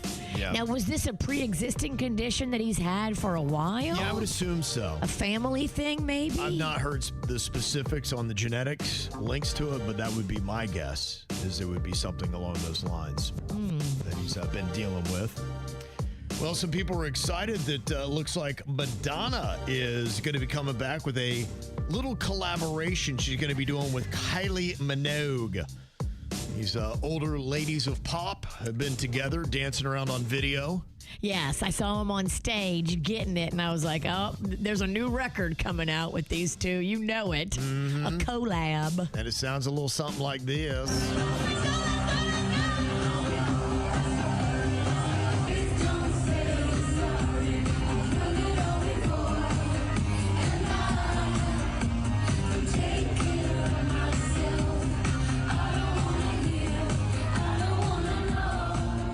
Okay, there you go. Madonna and Kylie Minogue together. And you remember when Oprah was giving away cars like crazy back in like 2004? You get a car, you get a car. You get taxed on a car. You get taxed on a car. Yeah. Well, now it looks like Zach Brown from the Zach Brown Band is going to getting you taxed on a giveaway here on a Margaritaville at Sea cruise for two. They say that he gave away the biggest giveaway in history. Oprah might like a word, but apparently he gave away a cruise to 37,000 fans who were in attendance of his Boston Fenway Park show on Sunday night. They say the total giveaway exceeds $40 million, or I think Oprah's was maybe at $13 million. Wow. So that's why they're saying this is the biggest of all time. Here is Zach making the announcement to the crowd. I'm buying every single person here a cruise for two people on the boat. Every single person here gets a cruise for themselves and a loved one to go on the boat. What boat? It is the Margaritaville at Sea. Oh, I've been on that boat. That's a fun boat. Yeah, it's going to be leaving. They got a couple different ports to call: Palm Beach, Tampa, Miami. It's going to be setting sail in January 2027. So the one over in Tampa is the newer boat. The one over here in Palm Beach, at least it was, a little bit of the older boat. Okay. But if you're there for a party, it's like a floating Holiday Inn. Yeah, okay. If you're there for the drink package, it's 10 for 10, baby. 10 drinks for $100. That's a good deal. Well, there you go, because you're going to have to pick that one up. They're not going to give you the booze for free. No. Food will be included in this giveaway, but not the booze. And you got to get yourself there. Not the upscale food either. It's just the buffet food that's included. There's also an upscaler restaurant on the boat, but you do have to pay for that. So it's free. I suggest get the drink package and eat the cheap food. Okay. Well, there you go. Stay away from the lettuce. Yeah. Listen up, y'all, cause here's the sitch. It's time for another round of Do It, Bitch. Do it, bitch. Do it, bitch. Do it, bitch. Do it, bitch. Do it. Do it. Do it, bitch. Do it, bitch. Okay, we got a big old battle going on today. Myself and the Bird are going to be taking on Virginia and Denny's here. It is to see who the first to 3 points is.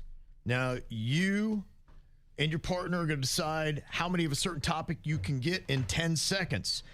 One partner is the gambler. The other one is the person's got to deliver. If you don't get to that mark, the other team gets the point. First three is our overall winner. Our gamblers today are myself and Virginia. Jbird and Denny's kind of doing a head-to-head thing. Are you feeling like you want to go real fast today? What's the speed limit? Full throttle, baby. He's over there revving. Well, I'm just asking what you're feeling. Oh, yeah, absolutely. You know me. I like it. Pedal to the metal, baby, all the time. Denny's, do you want to do a shot? Let's do a shot of Fireball, full bottle.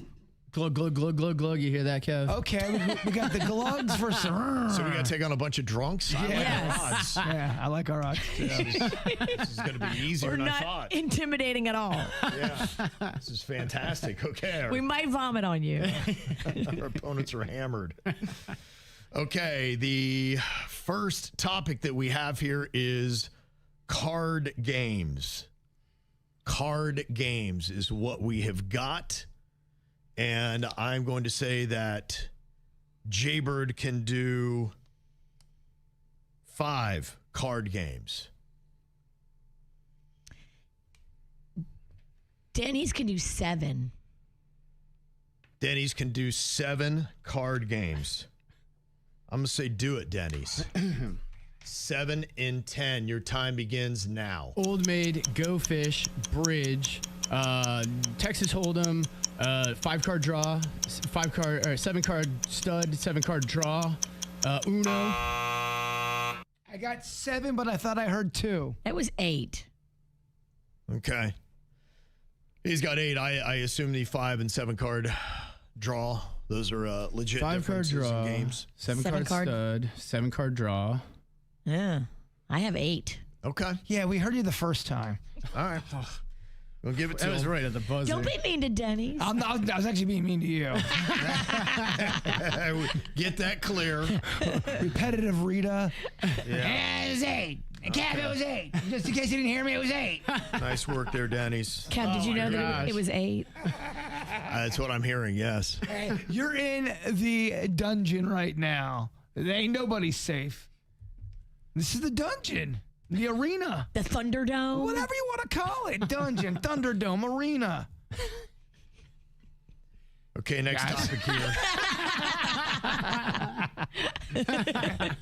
Apparently you're in it too. We're all in it. We're going to go different flavors of Doritos. Different flavors of Doritos. Where do you want to start this at, Virginia? Let's start it at 4. Going to start it at 4. I'm going to take Jbird to 5. What do you want to do with that? Raise or call? 5. I do believe Jbird can do 5, so I've got to raise it to 6. Going to go with 6, and I'm going to call it at 6. Good call. Okay, Denny's 6 and 10. I don't even know if there's 6. Begins now. Nacho cheese, Cool Ranch, sweet and spicy, the hot fire. Teriyaki. I don't even know. I don't know any more than like the 3 that I see at Publix. I would have struggled with that as well. Sweet chili. Sweet chili. I think they had a cinnamon one. There's at a one garlic point. parm right now. Yeah, I'm not seeing the other ones you said coming up there, Denny's. Good. Teriyaki. Yeah. That's a new flavor. Good job, Kevin. Okay. All right. We even it up at 1 apiece with that one. Ooh, did you hear that? Oh, yeah, baby. All day long. Kevin's revving over there. Glug, glug. Glug, glug. Yeah. Glug, glug. Yeah, you see, our teams don't go together because we're revving and going fast and they're drinking. So together, we're drinking and driving. We actually have to pick them up and give them a ride. We're the passengers here. I'm going to sit in the back. Uh-huh. Okay, next topic we have here is back to school supplies. Back to school supplies. Things that a kid would need to use at school, things that you might buy to get them ready for school. And I'm going to start us off here at 8 items. 8 back to school items. They're revving it up. Yes. So revvy. Hold on, let me hit that gas.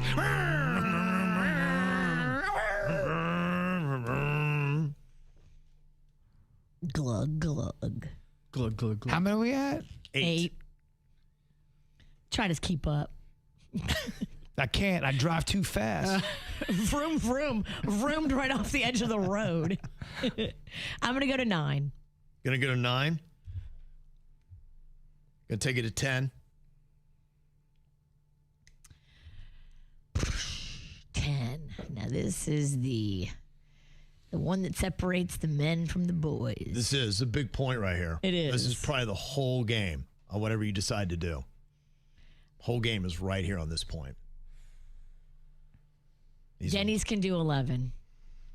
Denny's is going to be doing 11. I'm going to call him on that. Oh. You got this, Big D. 11 in 10. Back to school supplies begins now. Notebook, paper, stickers, pen, pencil, pencil sharpener, eraser, pencil case, backpack, books, trapper keeper. How many did I get? You I got got it 10. 11. Right at You got 11. right at the buzzer. Oh, gosh. You got Slow and 11. steady. Slow and steady. That was a great performance, Denny's. Yeah. I don't There was think there's ice anything in else your I can do. veins, man. You paced. You never stopped. Yep. Wow. That was really good. Masterclass. I knew you were going to have to do a perfect 10 seconds, and you did a perfect 10 seconds. I didn't know a book bag was a supply.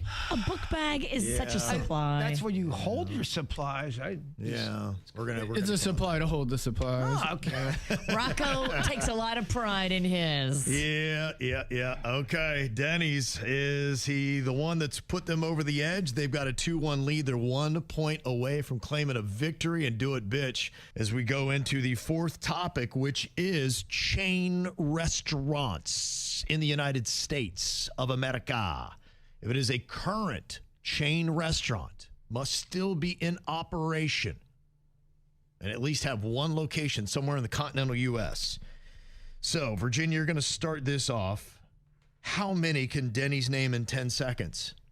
And you're talking about everything. Fast food, sit down casual, fast casual, fancy, any chain restaurant.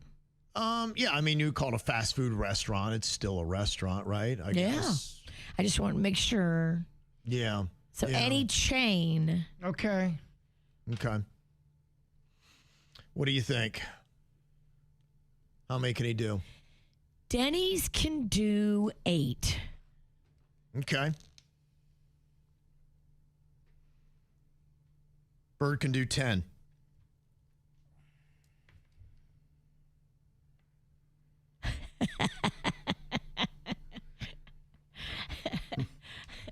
You hear that? Yeah, that's why this game's rough. Glug, glug. Mm-hmm. Glug, glug. Denny's can do 11. Can do 11. And Bird can do 12. Do it, Bird. Okay. 12 chain restaurants. So many. In 10 seconds, your time begins now. Chipotle Mo's, McDonald's, Burger King, Wendy's, Arby's, Taco Bell, Perkins, Outback Steakhouse, TJ Fridays, Applebee's, Friendly's. Got Friendly's in there, I think would be 12. I think Friendly's made 12. Mm-hmm. I think the only one I just didn't count Perkins. Why? It's a is it still in effect? I just went there a couple months ago. Yeah, all right. Then yeah, I guess that would be 12. I feel like that was 12. Now, arguably, they should be out of business. But unfortunately, they're still serving people. Cyclospora. I do agree with Kevin on all accounts. Right. Did I get 12? I believe he did. I think got you 12. did too. Yeah, I think so too. I mean, it got a little crazy in the middle, but What got crazy about it, Denny's? Speak your mind. Well, I think they started blurring the words together. It just became one word for Because about he's 4 flying of so them. fast. You want to just double check? I mean, this is very important. Well, just ask my whole thing is No. ask the people. Go to the tape. The people are the judge and jury. Well, the buzzer was going off, and if you got the word coming out as the buzzer is going, that still counts. I counted Friendly's. Yeah, so that counted. So that's 12, baby. That's 12. We're all tied at 2 apiece. I think that was 12. Yeah, I think so too. We should listen to it back, though, just to make sure. You don't want to have nobody call us out. Okay. Well, I mean, we'll do that right after the punishment. Well, what's the chat room saying? They'll let you know real quick. We're good. That looks pretty good. Everybody's looks like a clean point to me. I'm exhausted. Okay.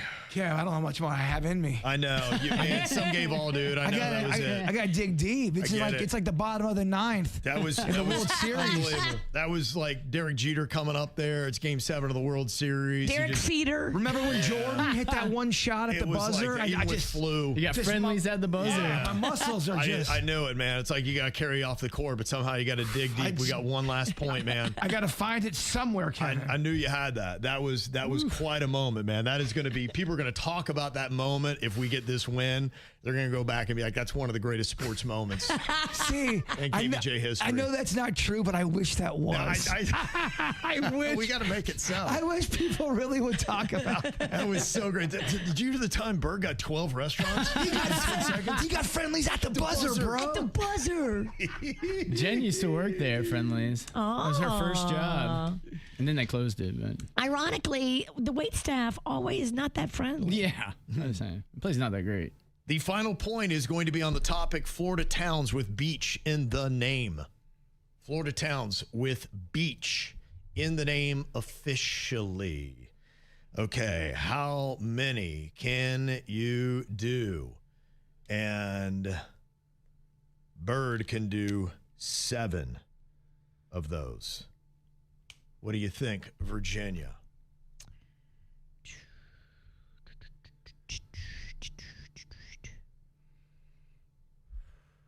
I think Bird can do 7. I'm going to say Denny's can do 8. Bird can do 9. Do it, bitch. That's just. Oh my gosh, there's so many. I can't believe you did this to me. Okay. Calm down. All the towns that have beach in the name.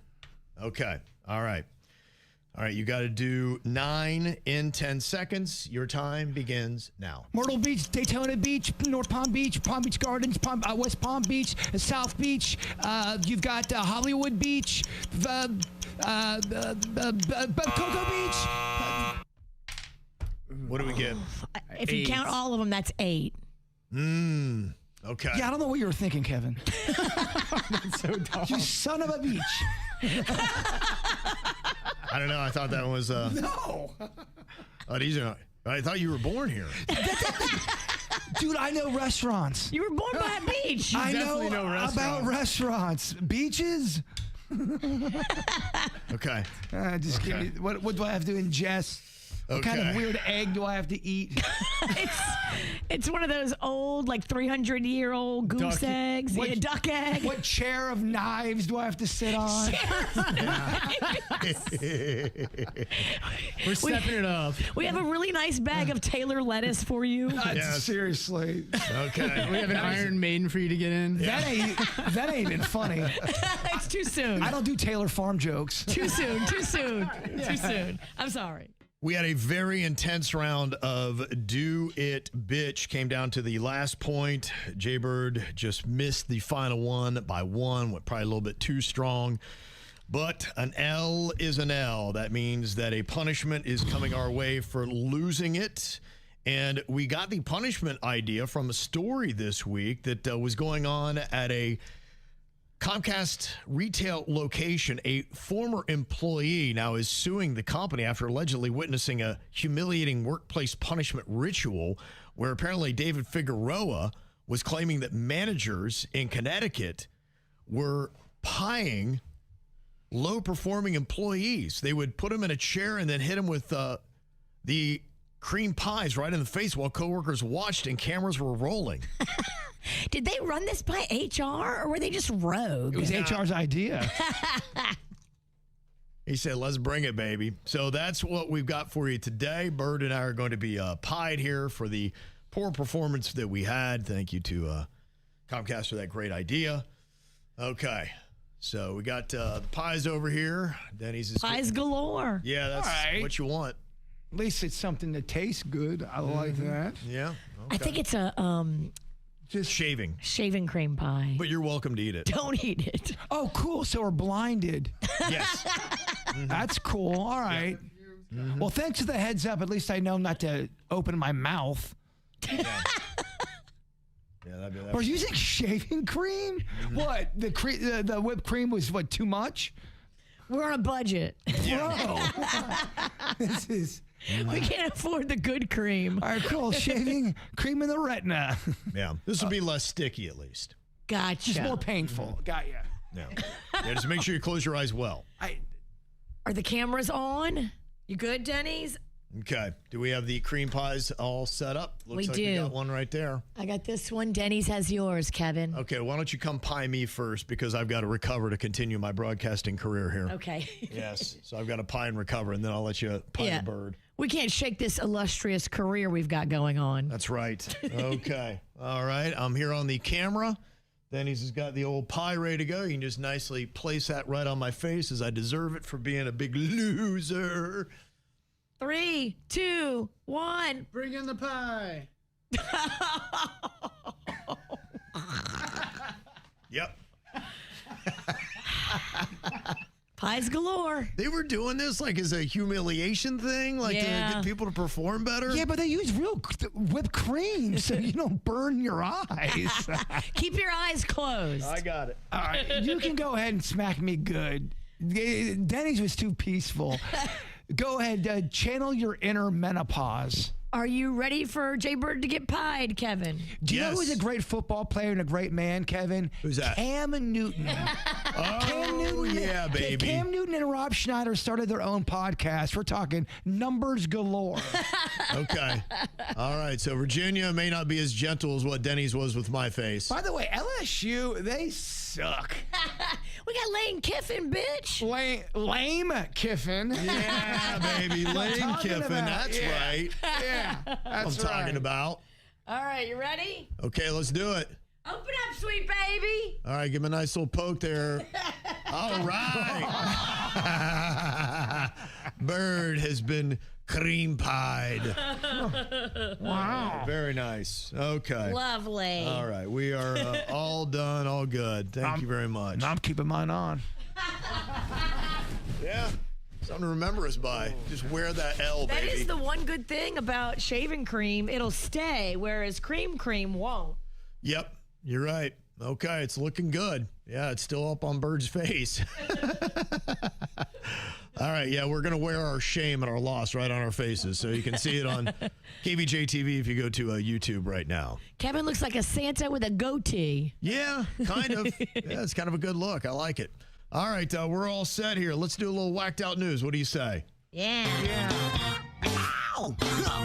There's a lot of dumbass criminals to talk about, baby. It's the whacked out news. People breaking the law. Ha ha, fighting in the nude. Ha, drunk people pooping in the street. Ha ha, it's the whacked out news.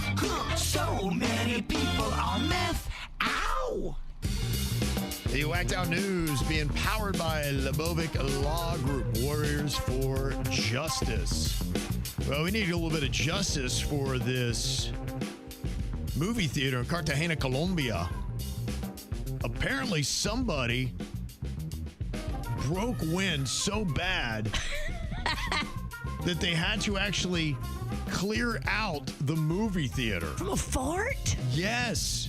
They say somebody farted so bad or kept farting so bad in this theater that people just got up and they're like, I'm out of here. Continual. Yes. Yeah. One after another. Yeah. They One said is forgivable, but if you do like 3 or 4 in a row. Yeah, they said the whole theater was just nasty. And even a guy that was dressed as Spider-Man that was going on, he's like, I'm out. Like, he even left.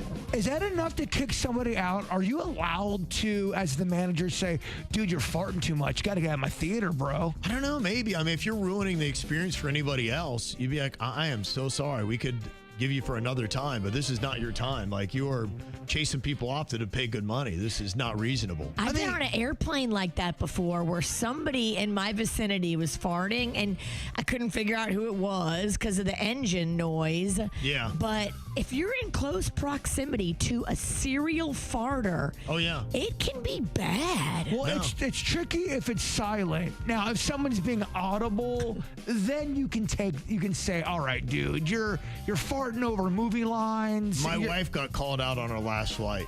She did. We landed and she had been farting and the guy in front of her was getting so upset.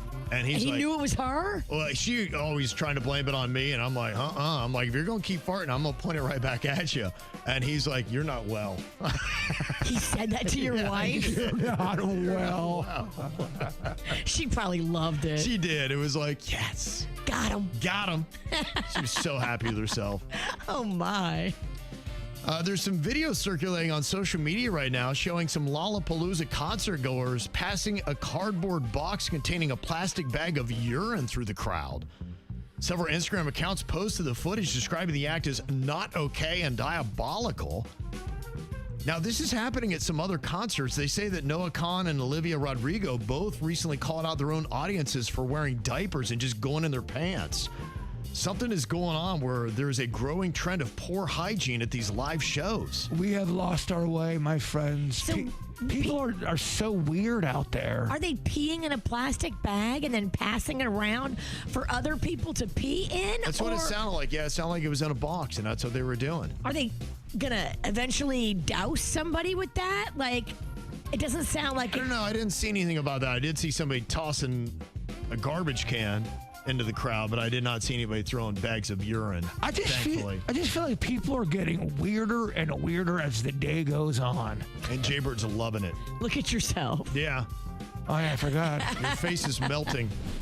What's weird about us? Well, yeah, but this is, we're doing this on purpose. I don't know what are they doing this for? Like, what's the point? What's the end game here? This is weird with the paycheck. Did you see the 44-year-old guy that was taken into custody on Sunday after climbing the Brooklyn Bridge in New York? Yes. Took off his clothes and then jumped into the East River. With a homemade parachute. Wild. That's crazy. Something's not right. He's going through something. You knew when that couple successfully climbed to the top of the Empire State Building, everybody's going to try to get off of every landmark in New York City. So You're it looks right. like that's what they're doing.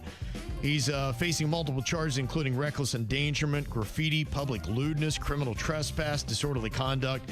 He is in the hospital in stable condition, but it looks like he'll recover from the jump. It's quite a ways down. He's lucky he's alive. Yeah, no doubt.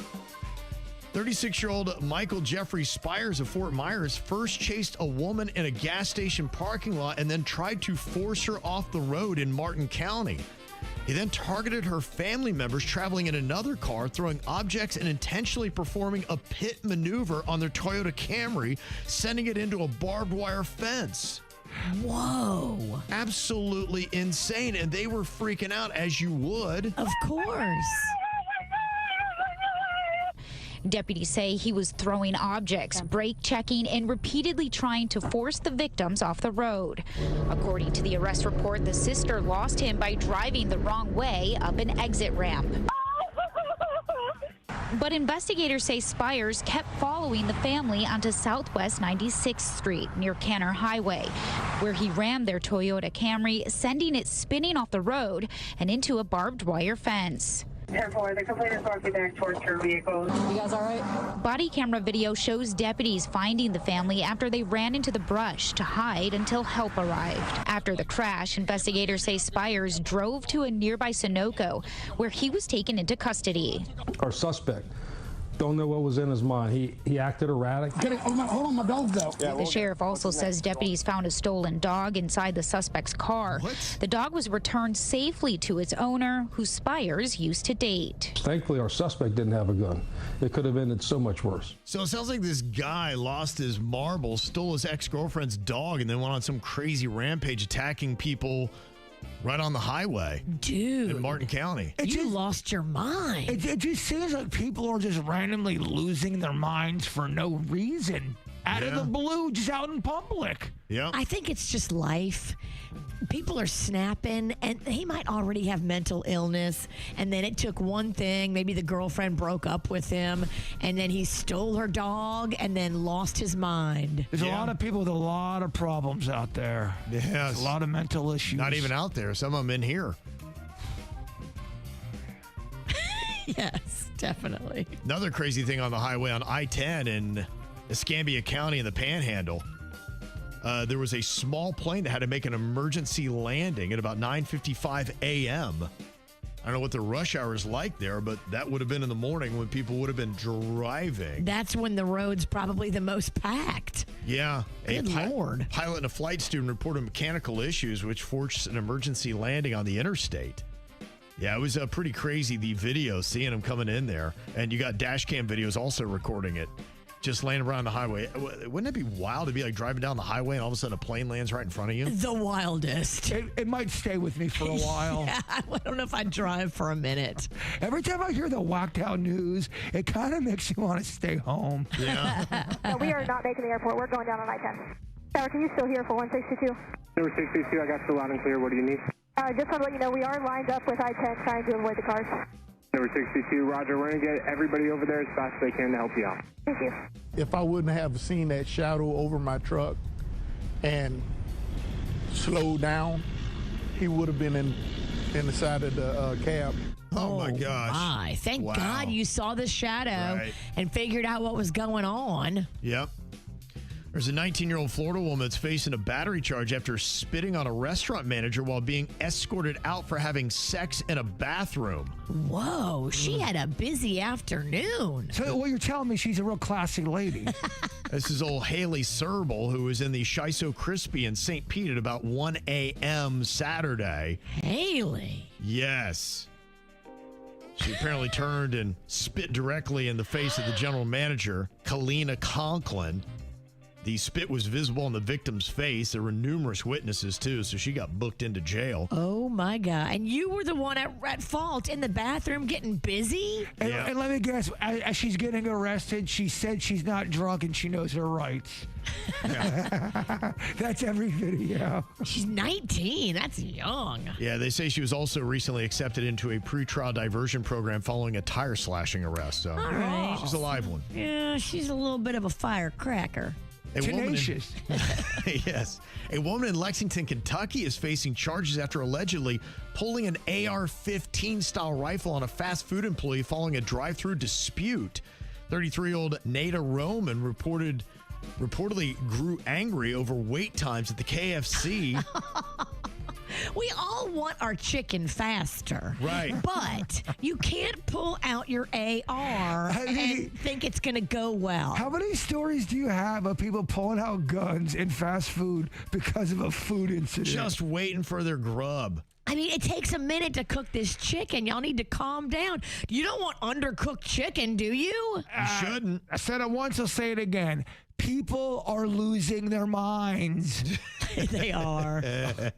Everybody's wound a little too tight. What are you thinking about? What are you thinking about? What's on your mind?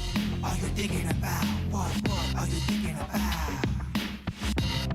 How do you guys feel about Ryan Reynolds? You like him? I don't like him. Why is it that you don't like him? I think he's smarmy. I think he thinks he's better than everybody. I think he was pulling a lot of the strings behind all the drama his wife was just in. But you're saying you think he thinks. So there's really nothing that you just somehow get this feel. I get an ick. You get an ick. Yes. Okay. But usually, like 90% of the time, my icks are right. But without his wife, how do you feel about Ryan Reynolds? I still don't love him. Okay. Something about him, he's just phony to me. I feel like he's a big phony. Mm-hmm. I'll start off with the positives. I think he's very talented. I think he's got great charisma. But even before Blake Lively, something always rubbed me the wrong way about him. Mm-hmm. And to the same point, Virginia, I always kind of got the feeling he played Mr. Nice Guy. Yeah. And then behind the scenes, he could not be Mr. Nice Guy, and it's a persona. I could be wrong, never met the guy, but he comes off like he kind of comes off fake to me. Yeah. Like he does it for the camera, and as soon as the camera's off, I can see him turning into a monster. Like he yells at people. And look, everyone's got a dark side to them. I'm not saying you can't get mad in life and you can't have a bad moment, but I just feel like his is more of a personality flaw and not just like a few times where he's lost is Yeah. cool. And I just saw how he acted throughout this whole thing. They like to manipulate with their power, and you can see that clearly. Yeah. Now, I don't know if he's truly a good guy or not, or what he's like there. I think he is smart. He is. Yes. And he was on one of those shows about money that I believe is on CNBC, and he was sitting next to the CEO of T-Mobile. It was Mad Money was the show that he was on there. And he was talking a little bit about his business. I'm like, dude, he is a really smart business guy. And what he does is relatively unique. And you think about the products that he's had, and it's actually been a bit now. You know, he's had the aviation gin that he got. He elevated, then he sold it in 2020 to Diageo for $610 million. Damn. And let me tell you, the aviation gin and all the alcohol, boy, that's really... So he got rid of it at the right time, sold it high, and now he doesn't have to worry about it. And then he does that, what is it, the Mint Mobile, I believe, that he's done. Cell phone. So he's got this marketing company, and that's what he was talking about how he finds these brands that has some shine that just need a good story. He goes in with it not costing a lot of money, buys or gets a nice share of the company. His marketing company then comes up with all the marketing for it to make it cool and likable. And then it starts to rise. Shares start to increase. He gets to a certain point, recognizes it's probably at its peak, and then he sells it off. I'm like, it's kind of a smart little 1-2 punch that he does. And I really didn't understand what a smart businessman he was. But, I mean, look at what he did with Wrexham. You know, with that soccer team and the whole TV show that's tied to, they were playing on national TV this last weekend in a friendly match. I'm like, wow, to have them, though, on American national television from where they were, how he's built up that brand. I just think when you get to be that big of a star for that long, he's been acting since he was a kid. So since he was a child, the whole world revolved around him, and he's so used to people kissing his ass. And I think people who are in the industry like that are in it for so long, they lose touch with reality, and they stay in their own little world. It's kind of hard for them not to. Yeah. And I think they believe that they are invincible or better than, and even they may not think that, but it comes off that way. You're not doing regular. You can't relate to regular people. Right. You're Ryan Reynolds, man. Everyone's kissing your butt. But what he does is smart. So he writes these commercials and he stars in them. Yep. And he makes sure that he's the face and the voice, and he's like, hey, I'm a likable guy. Hey, Mint Mobile. Hey. Yeah. And then people buy the Mint Mobile because of him, because of his star power. And then when it gets to a certain level, he sells it off. Yeah. Again, he's very talented, he's got charisma galore. Yeah. Well, he's good at what he does. It might be one of those things, you don't necessarily have to like Ryan Reynolds, but I would definitely respect him because that Mint Mobile, he bought 4 years ago, got a $300 million stake in it, just sold it for $1.35 billion. Wow. I mean, you look at the deals he is doing. He's no dummy. No, he is no dummy. He's quite a businessman. So I was like, that's pretty impressive and an interesting strategy. In fact, he said that his next deal is already loaded. He knows what he's going to do next. And that's just his ongoing pattern. The problem is sometimes these celebrities, they start taking themselves way too seriously. You're an actor. You're great. You're successful. You're just a human. Well, you're now he's an actor. Now he's a businessman. Well, yeah, of course. Yeah, we might not see him act. Right. He may be like, I don't need this game anymore. He might realize that a lot of us are like, it's Blake Lively's husband. She's poison. He's poison. Like, he might realize, okay, I got to make money on the open market. Yeah. And that's nothing to laugh at. Hundreds and hundreds of millions each time he does a deal and sells a business. Doing well. He ain't going nowhere where there's not a center stage. Trust me. What you got on your mind today, Bird? Oh boy, I can't even see my notes, Kevin. Okay. What do you got on your mind today, Virginia? Well, I went and had a busy day yesterday. So whenever Magnolia is back in town, it turns my whole entire day into, oh my gosh, chaos. So yesterday, crazy, running all over, eye doctor, getting everything crammed in. She goes back to FSU today. And, while we were running around, it's so funny because I get to hear all kinds of stories about what's going on and like all the things that she has going on now. Man, being the president of a sorority is like a job in the real world. Like, I looked at her at one point and I'm like, you are a real ass grown up right now. Like, she's on the phone navigating this brand deal. She's navigating this with the house mom. She's navigating this with her executive committee. She's then navigating this with move in. She's navigating this with like paint colors in the house. Like, she is a full ass grown up. And she was talking to me about, some of her deals and things that she's putting together and working with this one, and this one's an idiot and that one's good and this one's not good and that one's hard to work with. I'm like, Mags, you are experiencing what it's like now in every single office situation as a grown-up in our world. Good experience, yeah. This is such good experience because she's like, why is this person so stupid? I'm like, Mags, you don't know how many times at work people say that to each other. Why is our coworker so stupid? Yeah. That is just life. But it's so interesting to watch I thought she was still a little girl. I thought she was still a college student. She's not. Little baby grew up, huh? She's a grown-ass woman dealing with grown-ass working woman problems, but yet not getting paid for this job. Yeah, that's all right. You're getting paid an experience. True. An opportunity. And you see what the world is like out there, and not everybody is good at their job, babe. Imagine this. You get onto an elevator with an ex-girlfriend. This actually happened to Jbird yesterday. He was here in the building just trying to get home and gets into the elevator, and there's a girl that is in there, and lo and behold, it's somebody that you dated for about a month or so. Yeah, it's not an ex-girlfriend. It's somebody that I dated. Like, we went out three different times. Okay. We hung out 3 different times. But this was a long time ago at Station 1, okay? Is she stalking you? Well, no, here's what happened. I've been taking the stairs lately because I've been feeling great with my hip. And I've been wanting to do all kind of things that are active. Ambitious. But I was kind of running late, so I ended up going in the elevator. And I was also texting with Denny's because I had recorded some audio that needed to be, it was about work that needed to get taken care of right then that I forgot. So I get in the elevator, I'm texting, and this girl gets on when we get on the next floor. And she basically says, hey, how you doing?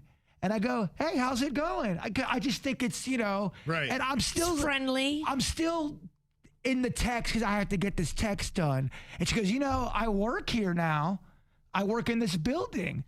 And I go, oh, well, congratulations. Welcome to the neighborhood, or welcome to the building. And I just look down and I keep texting Denny's, not really even thinking anything. So we get off the elevator, and as she's walking off, she goes, nice talk. And I go, that was a little, I don't know, did I do something wrong? And then I'm looking at her as she's walking away, and I go, oh, wait a minute. We went on 3 dates together? Oh, no. You didn't recognize her till you saw her backside? No, here's the thing. She looks complete. This was, keep in mind when we were at Station 1. Okay. This has to be like 2012, maybe. Gotcha. Maybe 2013. Yeah. Her hair was dyed. Yeah. She just did not look like her. But when she said, nice talk. You're like, uh-oh. And looked back at me, I was walking, I go, oh, crap. I remember that tone. I remember. It looked like I remember that sound of disappointment. Well, it looked like I was just blowing her off. I'm like, oh, hey, welcome to the building. Oh. She works in this building now. So guess what I'm doing? Taking the stairs every day. Back to the stairs. And it wasn't anything that ended horrible. It was just one of those things that fizzled out. I told Kevin this like 6 months ago. I'm like, dude, just take the stairs. It's just, you just have less interaction that's going to go sideways. Every time you get in that elevator, it is the Wild Wild West. I wasn't able to take the stairs for so long, and I was doing it. I started doing it the last couple of weeks. The one time I don't do it, I'm like, oh, you work here. So now when I get on an elevator, I need someone else with me. I try not to talk too many people in the elevator. I think it's weird sometimes. But if a girl you dated is on there and she's trying to engage, you're trapped. You have to engage. Dude, she looked nothing. She really didn't look. It was not till the very end I go. And that probably wasn't because she probably in her mind, she knew you worked here. She's in there and she has probably already envisioned what that conversation was going to be like the first time you guys talked. And that wasn't at all what she envisioned the conversation was going to be like, what she got in the elevator. She was mad that you didn't remember her. I wasn't trying to be a jerk. I was so distracted. And the other, when it's a guy and just a woman in the elevator, I always try to go to the far end of the wall just to make sure. You don't think you're going to lunge at them. I don't want no smoke, no heat. I just want to be. You don't want any smoke till you get home. Yeah, exactly. Where it's safe, Virginia. It's kind of crazy with digital advertising the way it is today, how they can specifically not only target you for ads, but apparently they can even target you for the price. Something called surveillance pricing. What? Where you may be paying a different rate than your friends based on what they think you can offer up. Found out about this thing called surveillance pricing, where these companies and more charge you a different price and me a different price and everybody a different price based on who they think you are. It's like price tags are dead now. And I wanted to put it to the test. So I called my brother, my mom, and my best friend. Go to Target and buy Spam. Okay. How much is it? $4.99. My price is $4.59. That's bullshit, dude. We're going to order the exact same ride. Okay. Scheduled for tomorrow at noon. From where? Do it from Target Field to the airport. Here's my prices. $36.94 for the UberX. Mine's $52.95. That is a 30% difference in price. And for what? No difference. Let's book the exact same hotel on the exact same night. What's the name? La Quinta Hotel, Denver. Okay, $122.50. $122. Yeah. My price is $84. Wow. Isn't that crazy that the exact same thing, exact same time can be wildly different in the price for two different people? I bet you I know how they're getting your salary information. My credit card companies keep saying, hey, we need you to update your income information because we want to update your credit and all that. And I keep saying, no, I'm not updating anything. They're using what you originally put down as your income when you applied for that credit card. Yeah. And they know how much you make, and they're selling that information now to whoever wants to buy it. That's what they do to me, too. They just did that to me. They go, there's been an increase in your salary or not? Tell us how much you're making, blah, blah, blah. I'm not telling you jack. You know what I make? A nickel. Well, it is a wild concept where maybe they're looking at it, seeing that some people are not going to buy certain items right now because of the way the economy is. So what is the solution? Saying, well, what if we dipped their prices down to get them into the game so they're still buying, and then we make up for it by charging people with more means who don't ticky-tack over prices as much, and then we can find a happy price. So now both people are still buying in the system. Ultimately, we come out ahead by charging one less. And it would let me know that if you're smart, if you have somebody that looks like they have little to no income, have them be the ones that purchase anything you get, from rides to hotel rooms to everything else, because then you might be saving a ton of money by having them buy it at the cheaper price. Now, they may eventually get flagged because they say, wait a minute, even though they got a low income, they have a stream of money coming from somewhere. So eventually it might rectify itself. And then even the person that doesn't show a serious income because they're buying so much, they would calculate that and readjust the prices. But you're right there. There are some people, no matter what they buy, they'll go through every little item with the receipt. Yeah. My dad is like that. It's the smart way to be. It really is. Me, I get the receipt and I go, oh, I'm sure they're not ripping me off. They're cool. Don't even bother looking at it. I'm sure they're cool. Meanwhile, my dad's got a highlighter going, wait a minute, why is that 32 cents off? Yeah, it is just really crazy, and it's something to keep in mind that It's what you buy, when you buy it, and maybe it's who is now buying as to what the rates and the prices are going to be. So understanding all of these factors that affect price is a smart consumer could help you save tons of money in the long run if you know what you're doing. Well, it makes you not want to buy anything online. It makes you want to go into the brick and mortar store and go buy it. It totally makes brick and mortar. It does, because they don't know at that point. It's just in a bin. That's insane. And that makes me want to buy everything from brick and mortar. Well, that's how pissed off I am. Even with clothes. Sometimes you buy clothes online, then you get them, and then, oh, great. My man tatas are showing off so greatly. It hugs your man tatas. Yeah, it turns me into Humpty Dumpty. And it's real tight at the neck. And it's a large. And I go, why is this large making me look like a sausage squeezing out of casing? Crazy stuff. I don't know if anybody else has done the work, and maybe you know that there are other little ways or things you need to know about the way pricing goes today, but it just seems like every week, every month, every year, there's something new about consumerism since the pandemic, and it's just wild. It's slippery. It's sneaky. It's deceptive. And when you find out these companies are doing it, it makes you not want to do business with them. It makes people kind of start to lose their mind a little bit. Amen. Sure. Like, who's not trying to screw you over right now? Mm-hmm. Yeah. The mind, that's all I got left. Barely. Yeah, it's pretty nuts.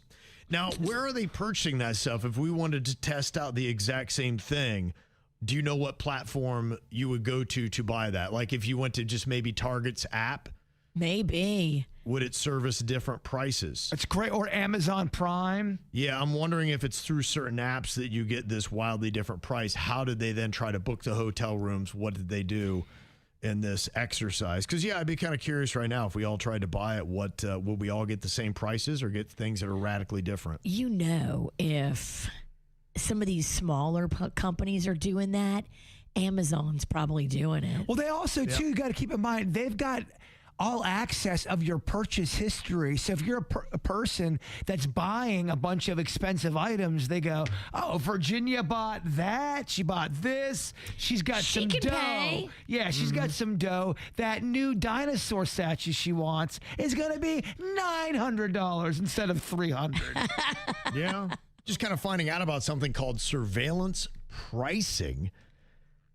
It is where you get charged a different price than other people. Now, it is different than dynamic pricing because the surveillance pricing gives you a price based on data that they have gotten through cookies, device fingerprinting, apps, social media activity, smart devices, location tracking, Wi-Fi, cell tower signals, in-store sensors, facial recognition, all this kind of stuff. That just goes to show you how much stuff is being used against you in the consumer world. They say the algorithms can factor in your age, location, browsing history, shopping habits. Think about that. If you come from a richer area code, they may be charging you more money for the same product. In fact, Consumer Reports, just back in December, they caught Instacart charging different shoppers up to 23% more for identical items in the same store. Wow.